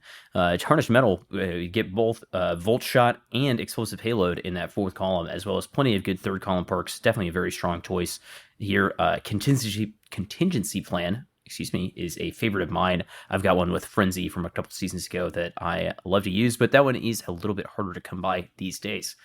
For pulses, we've got Insidious, Horror's Least, and the Third Axiom. Not going to see as many unstoppable champions here, but you should have somebody in the team that can deal with this. These are all good options. And then also on the scout side, you've got a Staccato 46, Vision of Confluence, Trustee, something like that, if you want to be dealing with the solar damage. When you take a look at our special weapons, shockingly going to recommend Arbalest, as it's still a just absolute beast of a weapon for its ability to ignore match game, just knock down shields in a singular hit. And honestly, it has competition for the first time in a very long time, with Arbalest being another exotic weapon that can easily one-shot barriers, but Wishinder, compete with Arbalest. But yeah, Arbalest is still top of the food chain, hard to ignore. Wither Horde is also very strong. Just because of the way that the damage over time ticks and how we're going to need to be controlling some areas later on in this GM. And on the legendary side, you have Adored if you want to go, it's got that nice triple tap Vorpal guaranteed roll if you want to go for an anti-barrier sniper on the burn, and then Salvager Salvo in Forbearance, which are both going to be very strong choices for dealing out some damage, clearing out groups of Thrall in singular hits and things like that. Moving on to our heavy slot, Anarchy. Honestly, if you want to be tagging the boss or champions and things like that, this can be really valuable, as it'll allow you to just tag them and move on to focus on other enemies. A really strong weapon there. And then Gautlehorn, which is going to be particularly, important or viable if you're looking to run Hothead, Sleepless, Heretic, any of these arc rockets. Always really nice to have a Gautlehorn member on the team to bump those up and be able to just burn some anti-barrier champions and things like that and deal damage to the boss himself. So pretty strong options there. And then we also have, our arc linears, right? We've got Storm Chaser and Sail Spy Pitch Class, which are both good options, as well as Cataclysmic if you're looking for something, not necessarily capitalizing on that burn, but still very strong option, and still would allow you to deal with those solar shields and proc something like Bait and Switch for a nice damage buff. When we're looking at artifact mods, we brought a lot of these up over our arc builds conversation, but lightning strikes twice, 7 points in your class item, but fantastic arc grenade mod, bad amplitude for stunning champions on arc ability damage, which is really nice. And just the way that Jolt works, and it can kind of clear out enemies nearby. This can be particularly strong depending on where this is happening. Thermoshock plating for arc and solar resist, and then Thunderous Retort. It's expensive, and it's going to provide super damage, but only to your passive and roaming supers. So if you're using Gathering Storm with Thunderous Retort, bad news. Okay, not what you're going to want to do. Just go ahead and swap that out for a Lightning Strikes Twice, and yeah, you're going to have a much better time. Court, what are the hunters taking in here for the Lightblade? Yeah, so I have 2 arc builds I want to recommend here. So if you've used a timestamp to skip to this part, then I will talk about one. The other one was related to my Shinobu's Vow build, which is all about just cycling that constant skip grenades loop. So I did talk about that much earlier in the episode. Again, this is all on the my big mega thread related to arc builds. So if you want to get into more detail with that particular build, feel free to do so. But for another build, which it sort of taps into the same core as that build, and it's related to blind. But before I do, just quickly, I'm going to just quickly talk about blind as an effect. Again, I'll talk about like synergies with all the subclasses, the interactions, all the subclass verbs, sometime in the future. But for Arc Blind, there isn't a lot of things that provide Arc Blind. Just a really quick recap: Disorienting Blow and Lethal Current for Hunters. For Titans, they have Seismic Strike. Unfortunately, Impetus Warlocks don't have anything exclusively in their sandbox to produce Arc Blind. But for everyone, you can use Flashbang Grenade, Spark of Beacons, Spark of Brilliance, and weirdly, Touch of Malice. Touch of Malice is interacting with the Arc Blind synergy. So you could use the Blight effect to proc and activate various other blind effects. So you could use the Blight effect to activate Spark Brilliance on precision kills on arc blinded enemies. So yeah, weird choice. Yeah, naturally. Yep. Obviously. And for other things that don't give you the arc blind, I'll list them off here. Blinding Grenade perk on grenade launchers. Grand Overture with the missile hits. It talks about blinding things, but it's just a normal standard blindness. Queensbreaker also talks about blind, but it's not an arc blind. Bombardiers talks also about on arc subclass the actual bomb. It causes a blind effect, but it's not arc blind, weirdly. Fellwinter's Helm, which again, it's in the description, it talks about it weakens and it blinds, but I think this is actually a relic of the old pre-Void 3.0 sandbox, so it's not an actual blind effect, it's part of the weaken disorient effect. Gemini Jesters, while it doesn't say anything about blinding, it does talk about disorientation, which, you can make 2 and 2 together with Disorienting Blow. Would Gemini Jesters work? No, it's just its own thing, disorienting enemies. And finally, Helm of Saint 14. Again, it talks about when enemies enter the Word of Dawn, they are blinded. But again, it's got nothing to do with the Arc sandbox. Like I said, I do want to go over all the sort of verbiage, all that great interaction talk in a much future episode. But speaking of blind, this build is all about it.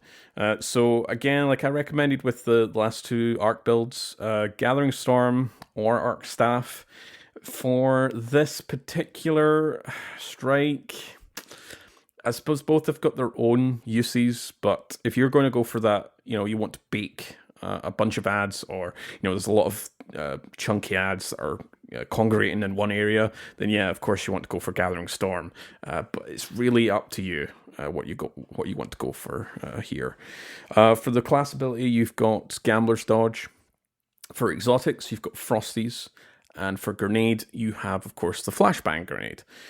Melee is Disorienting Blow. So the aspects, Flow State and Lethal Current, again, I've talked about that in the previous builds.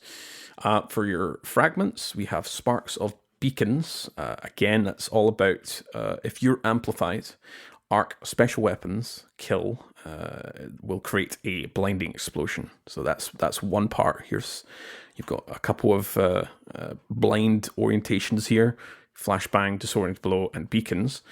Discharge is your spawning an Ionic Trace, just to bump up that Flashbang cooldown. Resistance here, just because of the type of build that you're going in here, does give you that 25% damage resistance while you're 50 meters within at least 2 enemies, and you do get that linger period as well. Lastly, you can go for Brilliance. It's a little bit, it's a bit clunky to really utilize, because essentially when a combatant is blinded, they do like to hunker down and, hide their crit spot. So this could be a little bit of a tricky one to utilize. Maybe in Lightblade, this is an ideal pick. If you're not really working, if Brilliance is not working for you, then swap out for something else, whether that's like Spark of Shock, just to give that jolt to the Flashbang. Brilliance does give you that plus 10 intellect as well.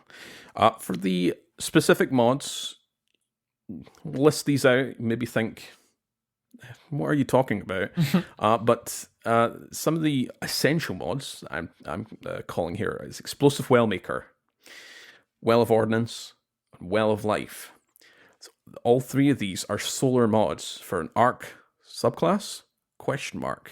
I'll get onto it very shortly.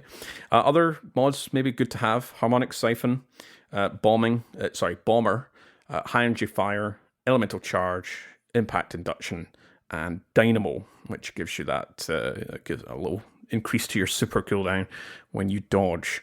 Alternatively, instead of Well of Ordnance, again similar to my previous build with Shinobu's Vow, you could go for Firepower instead of Well of Ordnance, but it's entirely up to you. I think the general loop of Elemental Wells instead of Charge of Light works a lot better here compared to potentially other builds.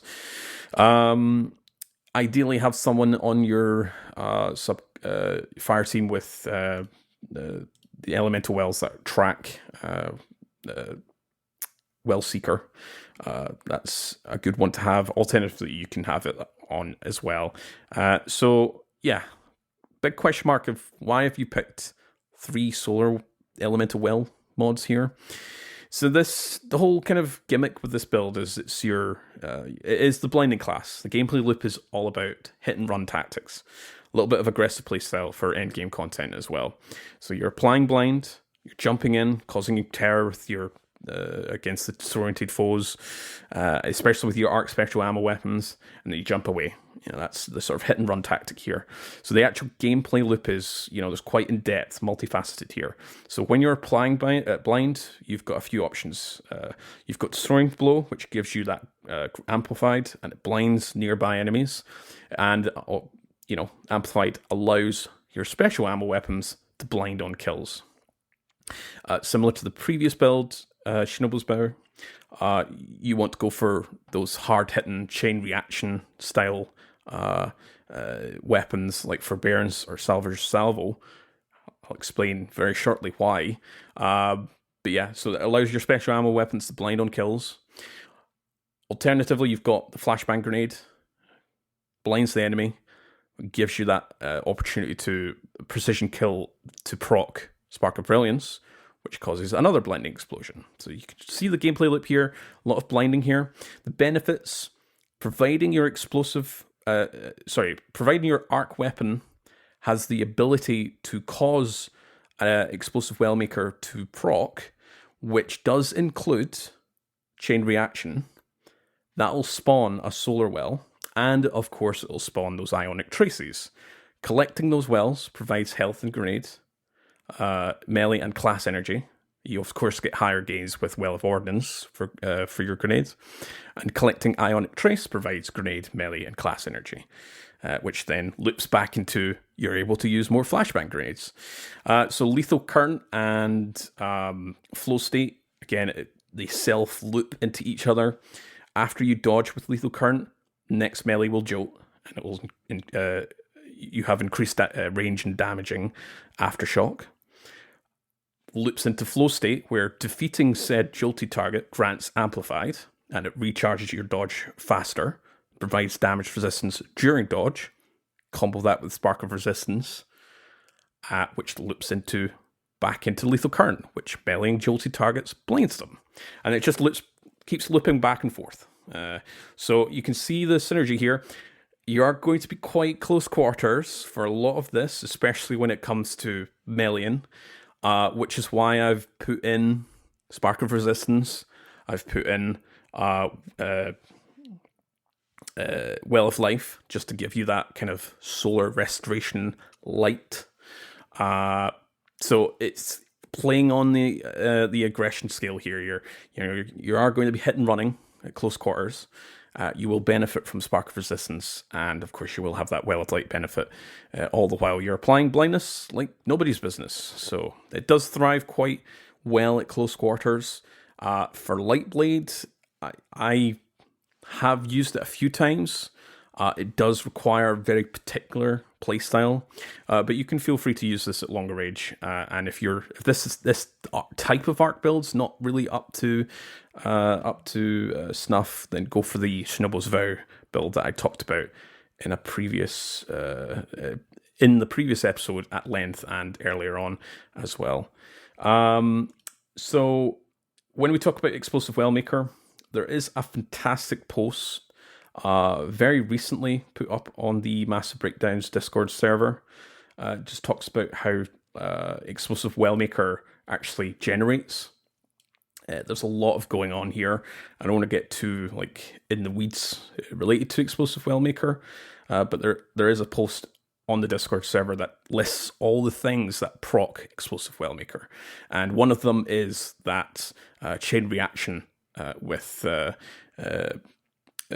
Forbearance, Salvager Salvo.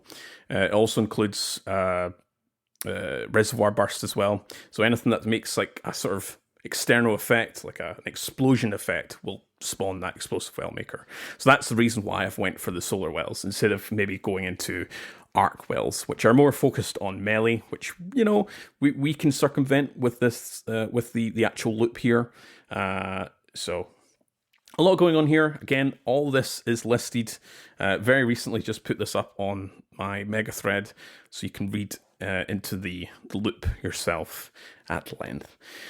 For other builds, again, I've talked about two builds in the previous episode. It was the Stasis Hunter Frozen Battlefield build, which is, you know, freezing your enemies all the time. I did talk about it briefly. And again, it's featured on my builds list. And another one which is featured on my builds list is the Finisher Ambush build for Void Hunter. And that is utilizing Aeon gauntlets to provide yourself and allies invisibility. And of course, provides your allies with heavy and special ammo for Lightblade, which you'll need quite a lot.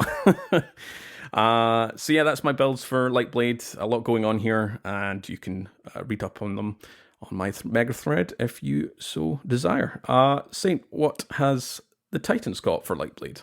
Yeah, you know, one last note on Explosive Wellmaker is like time payload and explosive payload can sometimes trigger this as well. I mean, they're just among the myriad of things that were on that post that Cord was talking about, but those are a couple personal favorite like sleepers of mine that proc explosive.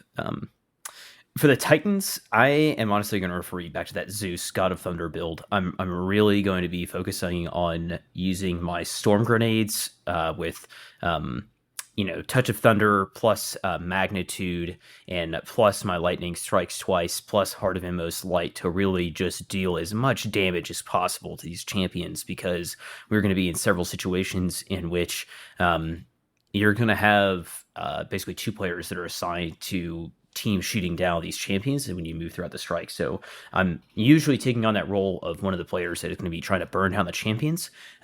So I'm using that build that I went into detail with, but just to recap on that again, that whole Storm Grenade loop with Heart of Inmost Light and Touch of Thunder and Magnitude. I also like to use Resistance, Ions, and Recharge with bad amplitude on my class item playing into Ions and the champions and allowing that to proc. And then just like Court has just gone over is the whole Explosive Wellmaker and how that works in with my Wither Horde, as well as works in with my Storm Grenades, and allows me to have a pretty decent amount of healing via Well of Life. I also like to put in a Font of Might here just so I can really capitalize on the burn. So for my full loadout, I'm using a Wither Horde. I am probably using a Contingency Plan Scout or a Horror's Least for Unstop or Barrier. And I'm, just depending on what my other teammates are running, I would recommend that you have 2 barriers and maybe only just one person running Unstop, just simply because it is so much less common. And then finally, I'm either going to be running that auto-loading Explosive Light Hothead, which is a fantastic for just dealing a massive chunk of damage, or a Storm Chaser with Clown Cartridge, or I believe the one that I use most often is auto-loading Holster and Frenzy in a case like this, especially where there's only going to be 1 or 2 players together at a time, and I don't know if I'm going to be able to consistently proc Firing Line. I'd much rather just use Frenzy, like we talked about before. It's just a bit more of a consistent perk there. No overloads here, so I'm not going for Surge Detonators on my class item. Definitely leaning into Lightning Strikes twice, and kind of my flow is I'm just trying to... I am creating defense through offense. I am trying to kill things so quickly that I don't have to worry so much about my offense. And this is also kind of dependent on having, this is a so offensively focused class that it is a bit dependent on having hopefully at least one other teammate that is on a solar, a very healing support build, or a stasis build, use Stasis Hunter, Warlock, whatever may have you, to be kind of slowing things down. And that will just add on to your ability to not have to worry about your survivability as much, especially in some cases like the boss room and things like that.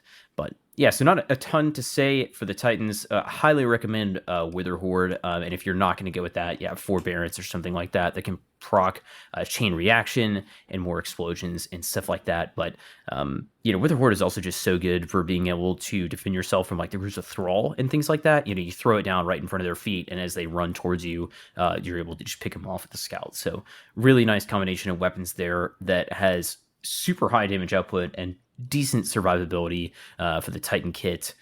But that's about all I gotta say there. I will say just before you hand things off, the explosive Wellmaker post can be found on the Discord server.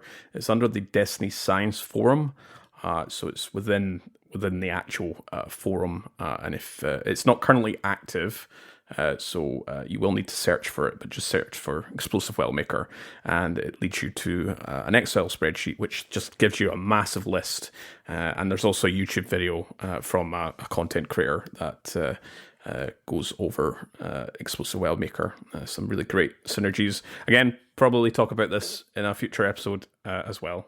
What was that? Who was it that made this list? I can't remember their name. It was Sasquatch.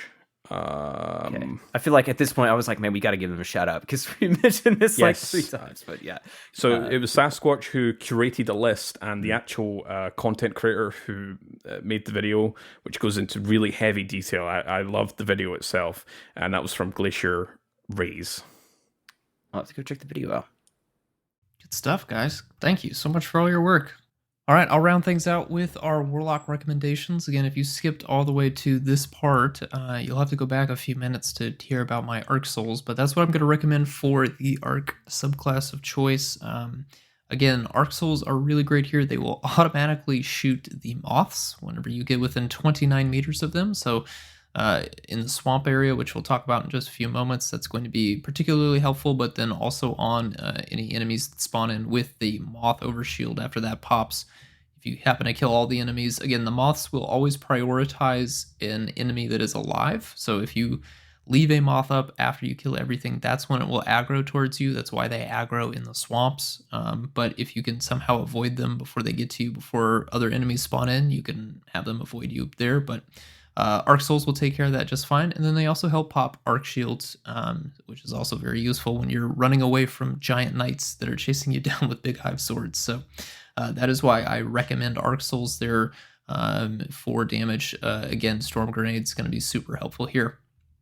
The other element I'll recommend, the other subclass for this would be Stasis. Going to be very helpful for just keeping things a little bit more manageable in the boss room, in particular with turrets and Osmiomancy gloves. So I've talked about this build a bunch of times. I love it. It's very strong. We are just doing crowd control here. It's defensive crowd control, just kind of shutting down everything, keeping it from overwhelming you, which is going to matter a whole lot in that boss room. So Healing Rift. We only got one melee, Penumbral Blast. Penumbral Blast. That's going to be helpful for enemies rushing you. Cold Snap Grenade. That's essential for Osmiomancy. Get that extra charge. And then, of course, the Bleak Watcher aspect with the Glacial Harvest aspect. So those stasis shards keep coming back to you. For our fragments, Whisper of Torment. Getting that grenade energy anytime you take damage. Going to be very helpful. Whisper of Conduction, get those stasis shards that are generated by the Bleak Watcher to track to your position. Also give you an extra tier of resilience as well as intellect.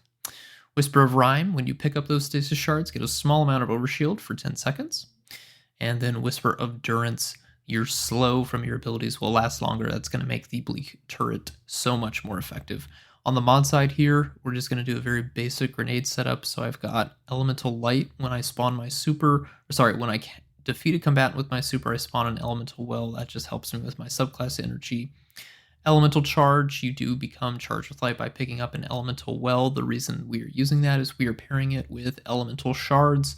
So our stasis shards that we're picking up from the Bleak Watcher turrets will count as stasis Elemental Wells for you. So just turning those into stacks of charge with light, and then using firepower. I'm also putting in a Well of Restoration mod for additional energy for the ability that has the lowest. So those are my super basic setups. Again, you want to throw in Bomber, you want to throw in anything else, that's going to be very helpful. But this is really just for managing the nonsense that is the boss room. So that is what, those are the two I'm recommending. Again, we're using those turrets to lock down spawn areas, champions when they come in, anything else like that. So without further ado, I know we spent an awful lot of time here. This is a GM Breakdown episode. Let's finally get into the Lightblade. What can we expect for the opening section, Court? Yes, so we of course did do a much fuller Lightblade breakdown. So this will be a little bit more of an abridged one, kind of update, so to speak, as we've. This will be the second time this GMs came around. So just some, pain points. Good to know. We'll start off with the hallway. That's just shortly after you first meet Alakul, the Lightblade. That introduction area is pretty simple itself. If you want to get rid of him, just fire at him. Get rid of him using his arc AoE damage can be a lot of pain. You'll get to get yourself acquainted with his damage a lot in this Grandmaster. But that area, the first area, is pretty simple enough. But for the next area is where going to have. This is Lightbearer HQ. So lots of Barrier Knights. You've got one Lightbearer at the start. You want to focus on the one champion first, and then the Lightbearer, and then finally kill the champion afterwards. What's causing... so I think it's really important to highlight, as we've mentioned before in these previous episodes when we've broke down various activities, is what is causing things to spawn or triggering things like ads and various other things to spawn. It's actually the acolytes in this room that spawn additional waves of ads. So you want to keep ad clear to minimum. I think we always recommend ad clearing first and then focus on the champions. It's inverse when it comes to here. focus on the light bearers and the champions first, and once you're ready, shoot down those acolytes. They can be a little bit annoying. They like to throw up solar grenades just to really give you a painful experience. Ideally, you want to have an assigned light bearer ghost finisher, while the other two players deal with the adds and stunning champions. Once the first wave is killed, retreat to the hallway and prep for the second light bearer and arc shielded disciples. Rinse and repeat here until you get the third wave, which includes another light bearer, and that spawns back in the room. Once you've done this, you're heading yourself over to the little ship that carries you across. Just a quick important highlight here: you don't need to use the actual ship when you get to the sort of wider open area with the shriekers. You can hop off the ship and use the actual catwalks. And just take it nice and slow. There will be a portal at the very end which teleports you back to the ship, which is stopped in the sort of tunnel just shortly before the swamp. So that's a good important information to highlight. When it comes to the swamp itself, there are 3 ways, at least that I know of, that you can do this. You can do it the standard way. It's just taking the normal strategy. The actual route of the swamp will be randomized between each run from going lantern to lantern. But this is, you want to take extreme care with the moths and add control. Impetus has recommended a lot of, Arc Souls. They are quite hungry for the moths, so they can be really useful to just shoot them out there. Those are not the only things that are going to be painful to deal with. You've got a bunch of Screebs, you've got a bunch of Scorn that like to chase after you. So ideally you want to use Invis, Slow, Freeze, or Blind wherever possible. It's a tough one to do normally. Alternatively, you can take the sort of hugging the right wall. Again, this is best used with slow and freezing, or arc blinding, or blinding grenades themselves. So while keeping the initial adds that spawn, as soon as you jump down and enter the first, the actual gateway, the port, the gateway we'll call it, that kind of starts and shows you the next lantern. Those adds that spawn there, you don't want to kill them. Not good advice, but what we're going to do is we're going to freeze them or blind them, slow them down to stop them from spawning and triggering more adds down the line. And now it doesn't stop the arc moths, but as long as you can freeze those enemies and just keep them at bay, you can just keep hugging the right wall. You don't need to go through any lanterns or any other gateways to reveal the next lantern. Just go far right, hug the wall. You will eventually reach Weight of Darkness times 10, but you should be able to avoid the initial adds, because they'll, by the time you've got halfway, they've maybe became unfrozen or unblinded, and then they'll start chasing you down. By that point, you should have good enough time to get to the end. It's a little bit risky. Again, it's utilizing your sandbox here, your ability sandboxes here. Alternatively, kind of similar to that strategy, you could go for the amplified route. That's just a speedier version of hugging the right wall. So whoever's your Arc, Titan, Warlock, or Hunter, get them amplified and just watch them speed away. So Arc Guardians that go amplified can bypass much of the swamp. And again, you can utilize your arc blindness or blinding grenades or slow or freeze if anyone's got that on, just kind of slow down the enemies. But by the time they've reached times 10, they should be around about halfway. It's times 10 where amplified essentially stops working. But between times 1 and times 9 of Weight of Darkness, you can just keep going. Keep the speed that you get from amplified just kind of overrides the Weight of Darkness, which is great fun. Again, it's quite risky, because when you're amplified and you've got that speed boost, you can't really stop to shoot the moths. That's the big risk here. So entirely up to you what way you want to go for this. The advanced strat is the hugging the right wall, but not everyone can do that. So it's really taking a lot of care when it gets the swamp area. Directly after the swamp, there'll be more Scorn in this cave, including the first of only 2 unstoppable champions. And the next area, the big sort of wide external area, is where you'll have 2 Shriekers, the Lightblade, a bunch of Hive and Scorn fighting, including another unstoppable and some kind of bosses before the boss.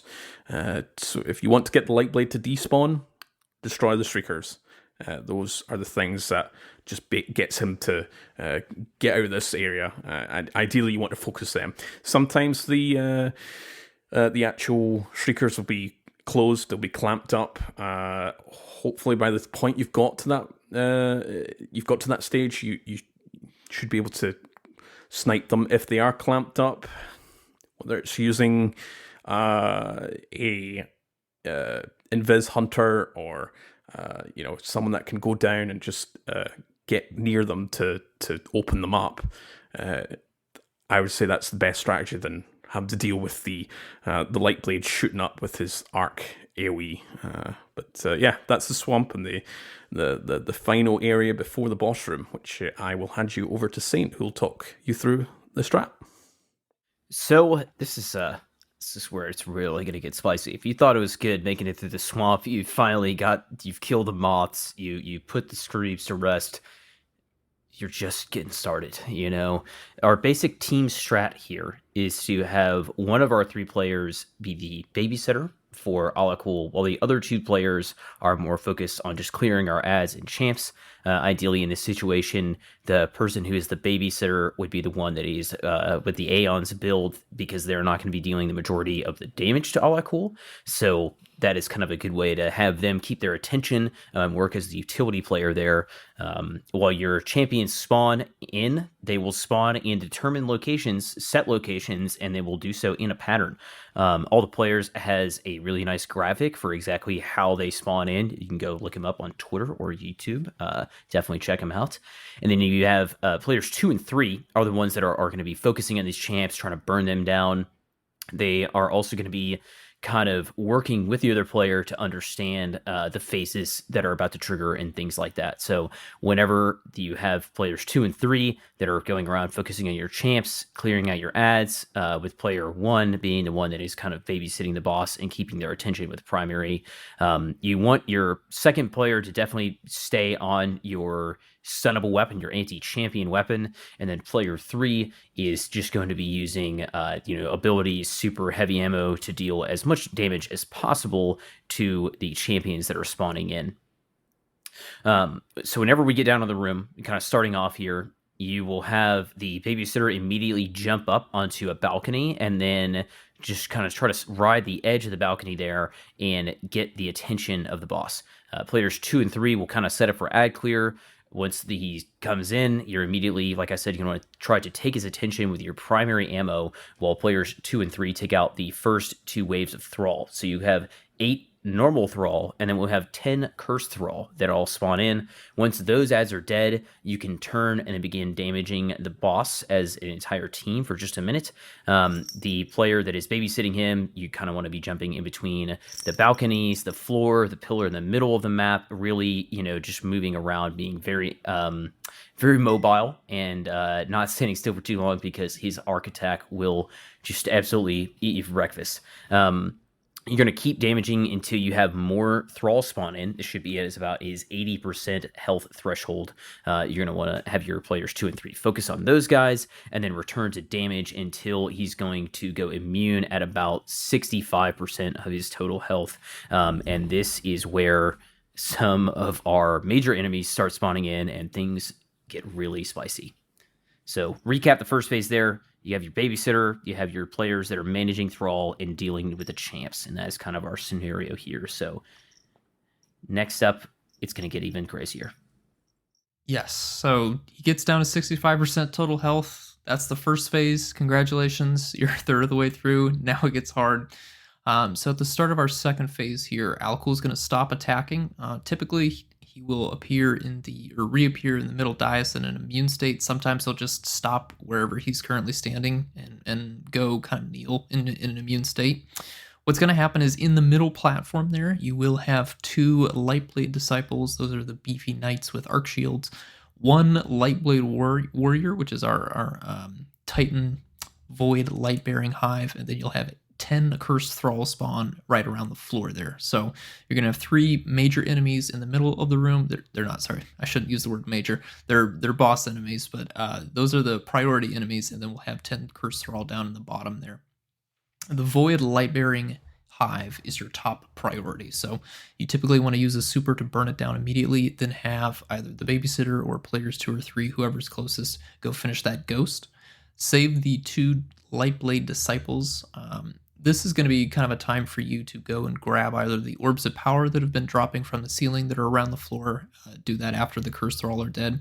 Go pick up some ammo. We're going to time this because when we kill the final of the 2 Lightblade Disciples, we're going to get another wave of enemies in. This is going to be where our champions show up. And so we want to make sure that players 2 and 3 who are going to be killing the champions are ready and in position to burst down one of those champions immediately. So grab all of your ammo, kill the first Lightblade Disciple, and then make sure that you have the second Lightblade Disciple in a place where you can kill it and you're all in position. So typically you want to have players 2 and 3 kind of set up together. They're aiming down sights ready for that champion.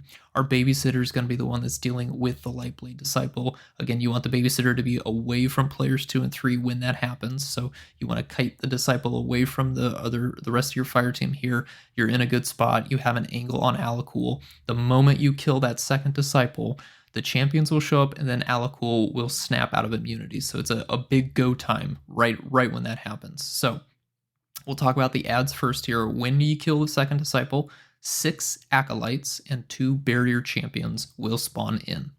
You want to make sure that you're aiming down sights on the one of those 2 barrier champions. Kill that champion immediately, stun it, and then use a super or have player 3 using the heavy ammo while player 2 stuns. Just make sure that those 2 people are talking to one another. Focus on that first barrier knight. Grenades are really strong here for dealing with the acolytes, especially once you know where they spawn in. Just throw it right in that spawn wave. Finish the second champion only if it is safe to do so. And I want to stress that. If you have finishers and you're looking to get more ammo before you re-engage with Alakul and any other enemies that show up, only finish the final champion if it is safe to do so. If it's not safe to do so, just nuke it. Please, please, please do not risk your reses on this. It's kind of better to just only have primary ammo to whittle down enemies and then save your special for stunning the barrier champions than to have heavy ammo. So be safe. Deal with your acolytes. Babysitter, you're just immediately going back to taking Alakul's attention, making sure that Alakul does not fire at players 2 and 3 while they're trying to deal with the barrier champions. It's possible that the second barrier knight and the acolytes will start shooting at you, so feel free to be jumping up and down from the lower platform to the middle platform to the upper balcony area. Just take cover, but always make sure that Alakul is trying to face you and not players 2 and 3 while they're doing ad clear, because that's how you can get in a really nasty situation, is if the babysitter dies or if players 2 and 3 end up dying while they're killing the champions. So I'll talk a little bit more about what to do when that happens, but just this is the hardest part of the entire boss room, is this champion spawn wave, so be aware of that. When all of the other enemies are dead, all 3 of you can return to damaging Alakul down from 65% total health to 50% total health. When we get to the halfway point here, 6 more acolytes and 2 more barrier knights are going to spawn. Again, you want to make sure that you guys are set up in position to melt the first barrier knight as possible. We're going to still be using babysitting duty. You're going to be doing that all the way through this phase here. Again, if you have grenades, use those to spawn trap your acolytes.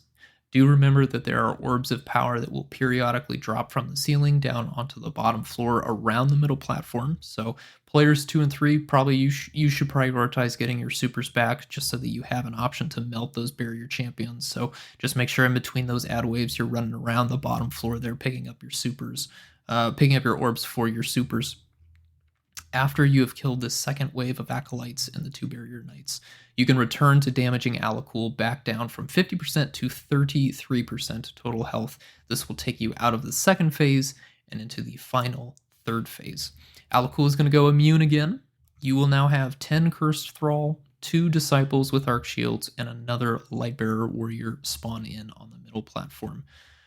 You want to kill the Warrior as quickly as possible, and then finish your Disciples for heavy ammo if that's what you're running, or position yourselves in a good spot for it, and then finish your Disciples. Kill the Cursed Thrall in the bottom. After the second Disciple is killed, Alakul will come out of immunity. This time, only 8 Thrall will spawn in. You have a little bit of breathing room here. Players 2 and 3 kill the Thrall, and then start damaging Alakul again. He's going to go from 33% total health down to 25% total health. And this is when we get the final push. The big ad wave will spawn in. This is probably where you're going to have a lot of trouble if you're going through this for the first time. This is the most overwhelming moment here. So if you want to coordinate supers, you need to coordinate heavy ammo, who has what, do it before you get Alakul down to 25% total health. Because at this final quarter, you will have 6 Acolytes, 8 Thrall, and 2 Barrier Knights spawn in. Again, the Knights will all spawn in set locations, so you want to set up to burn one of those right away. But I would encourage all 3 players to start spamming abilities as quickly as possible so that you can just level the playing field. Don't get overwhelmed here, right?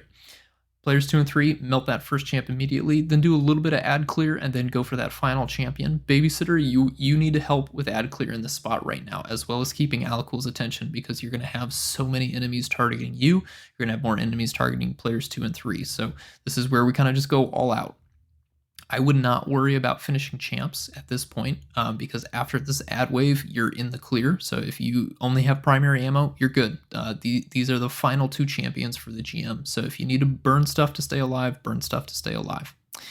After everything is dead, you're going to return to Alakul, damage him down to 15% total health, and you will get the last ad wave. It's just a Thrall. They spawn in. Do the same process we've been doing this entire fight, kill the ads, and then everyone can damage Alakul until he dies, and that is the boss room. So one last thing I want to talk about here, some scenarios, what to do when something goes wrong, because it will happen. Scenario number 1, what happens when the babysitter dies? So immediately, babysitter, call out that you're dead. Obviously, you're going to get that message in-game, but players 2 and 3 are probably going to be working on something else, so you want to immediately call out, I'm dead. Player 2 or 3 needs to immediately swap to babysitter duties. So just, you can either discuss this ahead of time or just call it out in the moment. Say, I'm going to go take Alakul. Go run up, grab him, start shooting him. Most important thing the new babysitter needs to do is get the boss away from the old babysitter's res point, right? Got to make that res point safe. So try and swing over to a different side of the map, get that middle platform in between Alakul and the ghost. And then player 3, you're going to run over, grab the res only when it is safe for you to do so. Scenario number 2, players 2 and 3 are dying when champs spawn in during the champ phase. So that transition, again, it's the hardest part of any GM. It's especially brutal on the Lightblade because we're in such a confined space here in the boss room. So babysitter, you are the last guardian standing. You have one or both champions up. You also have Alakul trying to smash you. What in the world are you going to do? First thing you want to do, a little bit of ad clear, right? Try and get a few of the Acolytes, the Thrall, the Cursed Thrall down. Champions and Alakul, we're going to just use platforms to avoid because they take too much time to deal with, and we're not interested in taking time right now. We just need to stay alive. So what you want to do as much ad clear as possible while avoiding Alakul. He will only be focused on you, so you don't really need to babysit him, which is both a blessing and a curse. Check to see if there are any orbs of power on the floor. If you need a super, otherwise, what you want to do, after you've cleared out enough of the ads, go for one of the reses and then pop super immediately to stay alive, right? Any enemies that try to get close to you that you can kill, use the super on them. Ensure that you get one safe res, because that is always a better alternative than trying to go for both guardians while not making sure that the first guardian you res is safe, especially if the barriers are focused in on them. The worst thing to do is to res a guardian and then have them get farmed either by Alakul or a champion. So stay with one guardian, res them, make it as safe as possible, have them run away, get safe, and then at a later point in time, maybe they have their super, go for that third res when it's possible, right? Stun a champion if you're able to. Just always be communicating with your fire team here. This is really when you don't want to lose your cool. You want to take things as slow as possible. There's going to be a lot going on. The champ phase is definitely the worst part of the boss room. And yeah, good luck. It is going to be a brutal fight, but it is a fantastic sense of accomplishment when you get through it. Um, I yeah. I can't remember what my first clear time was. I think it was 46 minutes. We might have gone over the 45-minute clear. I don't know for you guys, but I would say for the first time clear, definitely expect the full 45 minutes. You're going to be cutting it close. That's going to just be an extra pressure. If you go over, it happens. Don't worry about it. For repeat clears, I'm thinking, if you can aim in the 30 to 40 minutes, you're probably doing all right. This is definitely not a GM to farm. I know Mindbender's Ambition is going to be available this season from the GM. It's not that good, I would probably wait for some other GMs to put up in your catch-up node, maybe farm those if you're really going for a roll. But yeah, this is going to be a slog. It's going to be a long one. If you can skip the swamp, that'll definitely save you time, but it's going to be a long one. What do you guys think, aside from the boss room, would be some pretty challenging areas here, Saint Court? I think not the very start, but the first room that you enter, and you've got the light bearers, you've got the disciples, you've got just a bunch of ads, not a lot of space. The light bearer likes to throw his shield everywhere, which can one-shot you. And they use suppression grenades, so it's quite funny getting removed from your active super. Yeah. That could be, I mean, if you want to call it a run killer, but it's right at the start. It can be a bit of a roadblock. But Swamp is probably my next option outside of the boss room if you're taking it slow, if you can't skip it. It's just a lot of pain. There's a lot of things going on. This is where, like, you want clear comms, you want to be shouting out, look, there's, whether it's orientating yourself in a clock, like a clock formation, looking 12 o'clock, 3, 6, 9 o'clock, and just call out from there where you see a moth or you see ad spawning. But yeah, it's quite a tough Grandmaster. No fault in trying to clear it 10 times without a successful clear. But it's a challenge one, and it's a really obviously for us, we're used to these sort of end game activities. But it's one of my favorite GMs just because it's complex. There's a lot going on, and it's still fun. Yeah, mine is the swamp. You get caught slipping on those moths. Nah, man. Adios. See ya. That thing gets within 2 meters of you or whatever, and you shoot it, and it's already too close. That's it. And that's the part that I feel like it like slows you down. And it like forces you to see your death coming imminently right in front of you. If you're not careful, you're gonna be you're gonna be caught on that section pretty hard. The first few attempts on this, I died in the swamp, and I was just like, feels like avoidable, but also you're in such a bind with the slow stacks and the way that it forces you to move in this very specific way. Another reason why I'm a big believer in like using Wither Horde here, because that allows me, like, I got, Screeves are coming in, I can put a Wither Horde down, I can turn around, shoot the moths, that kind of a thing. Or the Arc Souls. Yeah, it's just so massive for dealing with the moths is absolutely huge. Yeah, and with Getaway Artist, you're making yourself amplified, so you can definitely do the speed strat there. You'll have the Arc Soul shooting at the moths as you're booking it through the swamp. You got Wither Horde burning the Screeves, yep. You got Arc Soul shooting the moths. At this point, you're flying, all right? All right, well, what a chunk thick episode this week. We're at the 2 hour, coming up for the 2 hour 20 mark. So yeah, we'll wind things down here, and another episode in the bank. And of course, it's another thick episode for our audio engineer, MisterSudden, to edit and make us sound crispy smooth while he grinds old school RuneScape in the background. Much appreciated, bud. We have another, the final reprised Nightfall for this season. To do a refresh guide for next week with the more recommended builds. We hope you can join us then. Until then, thank you very much for listening.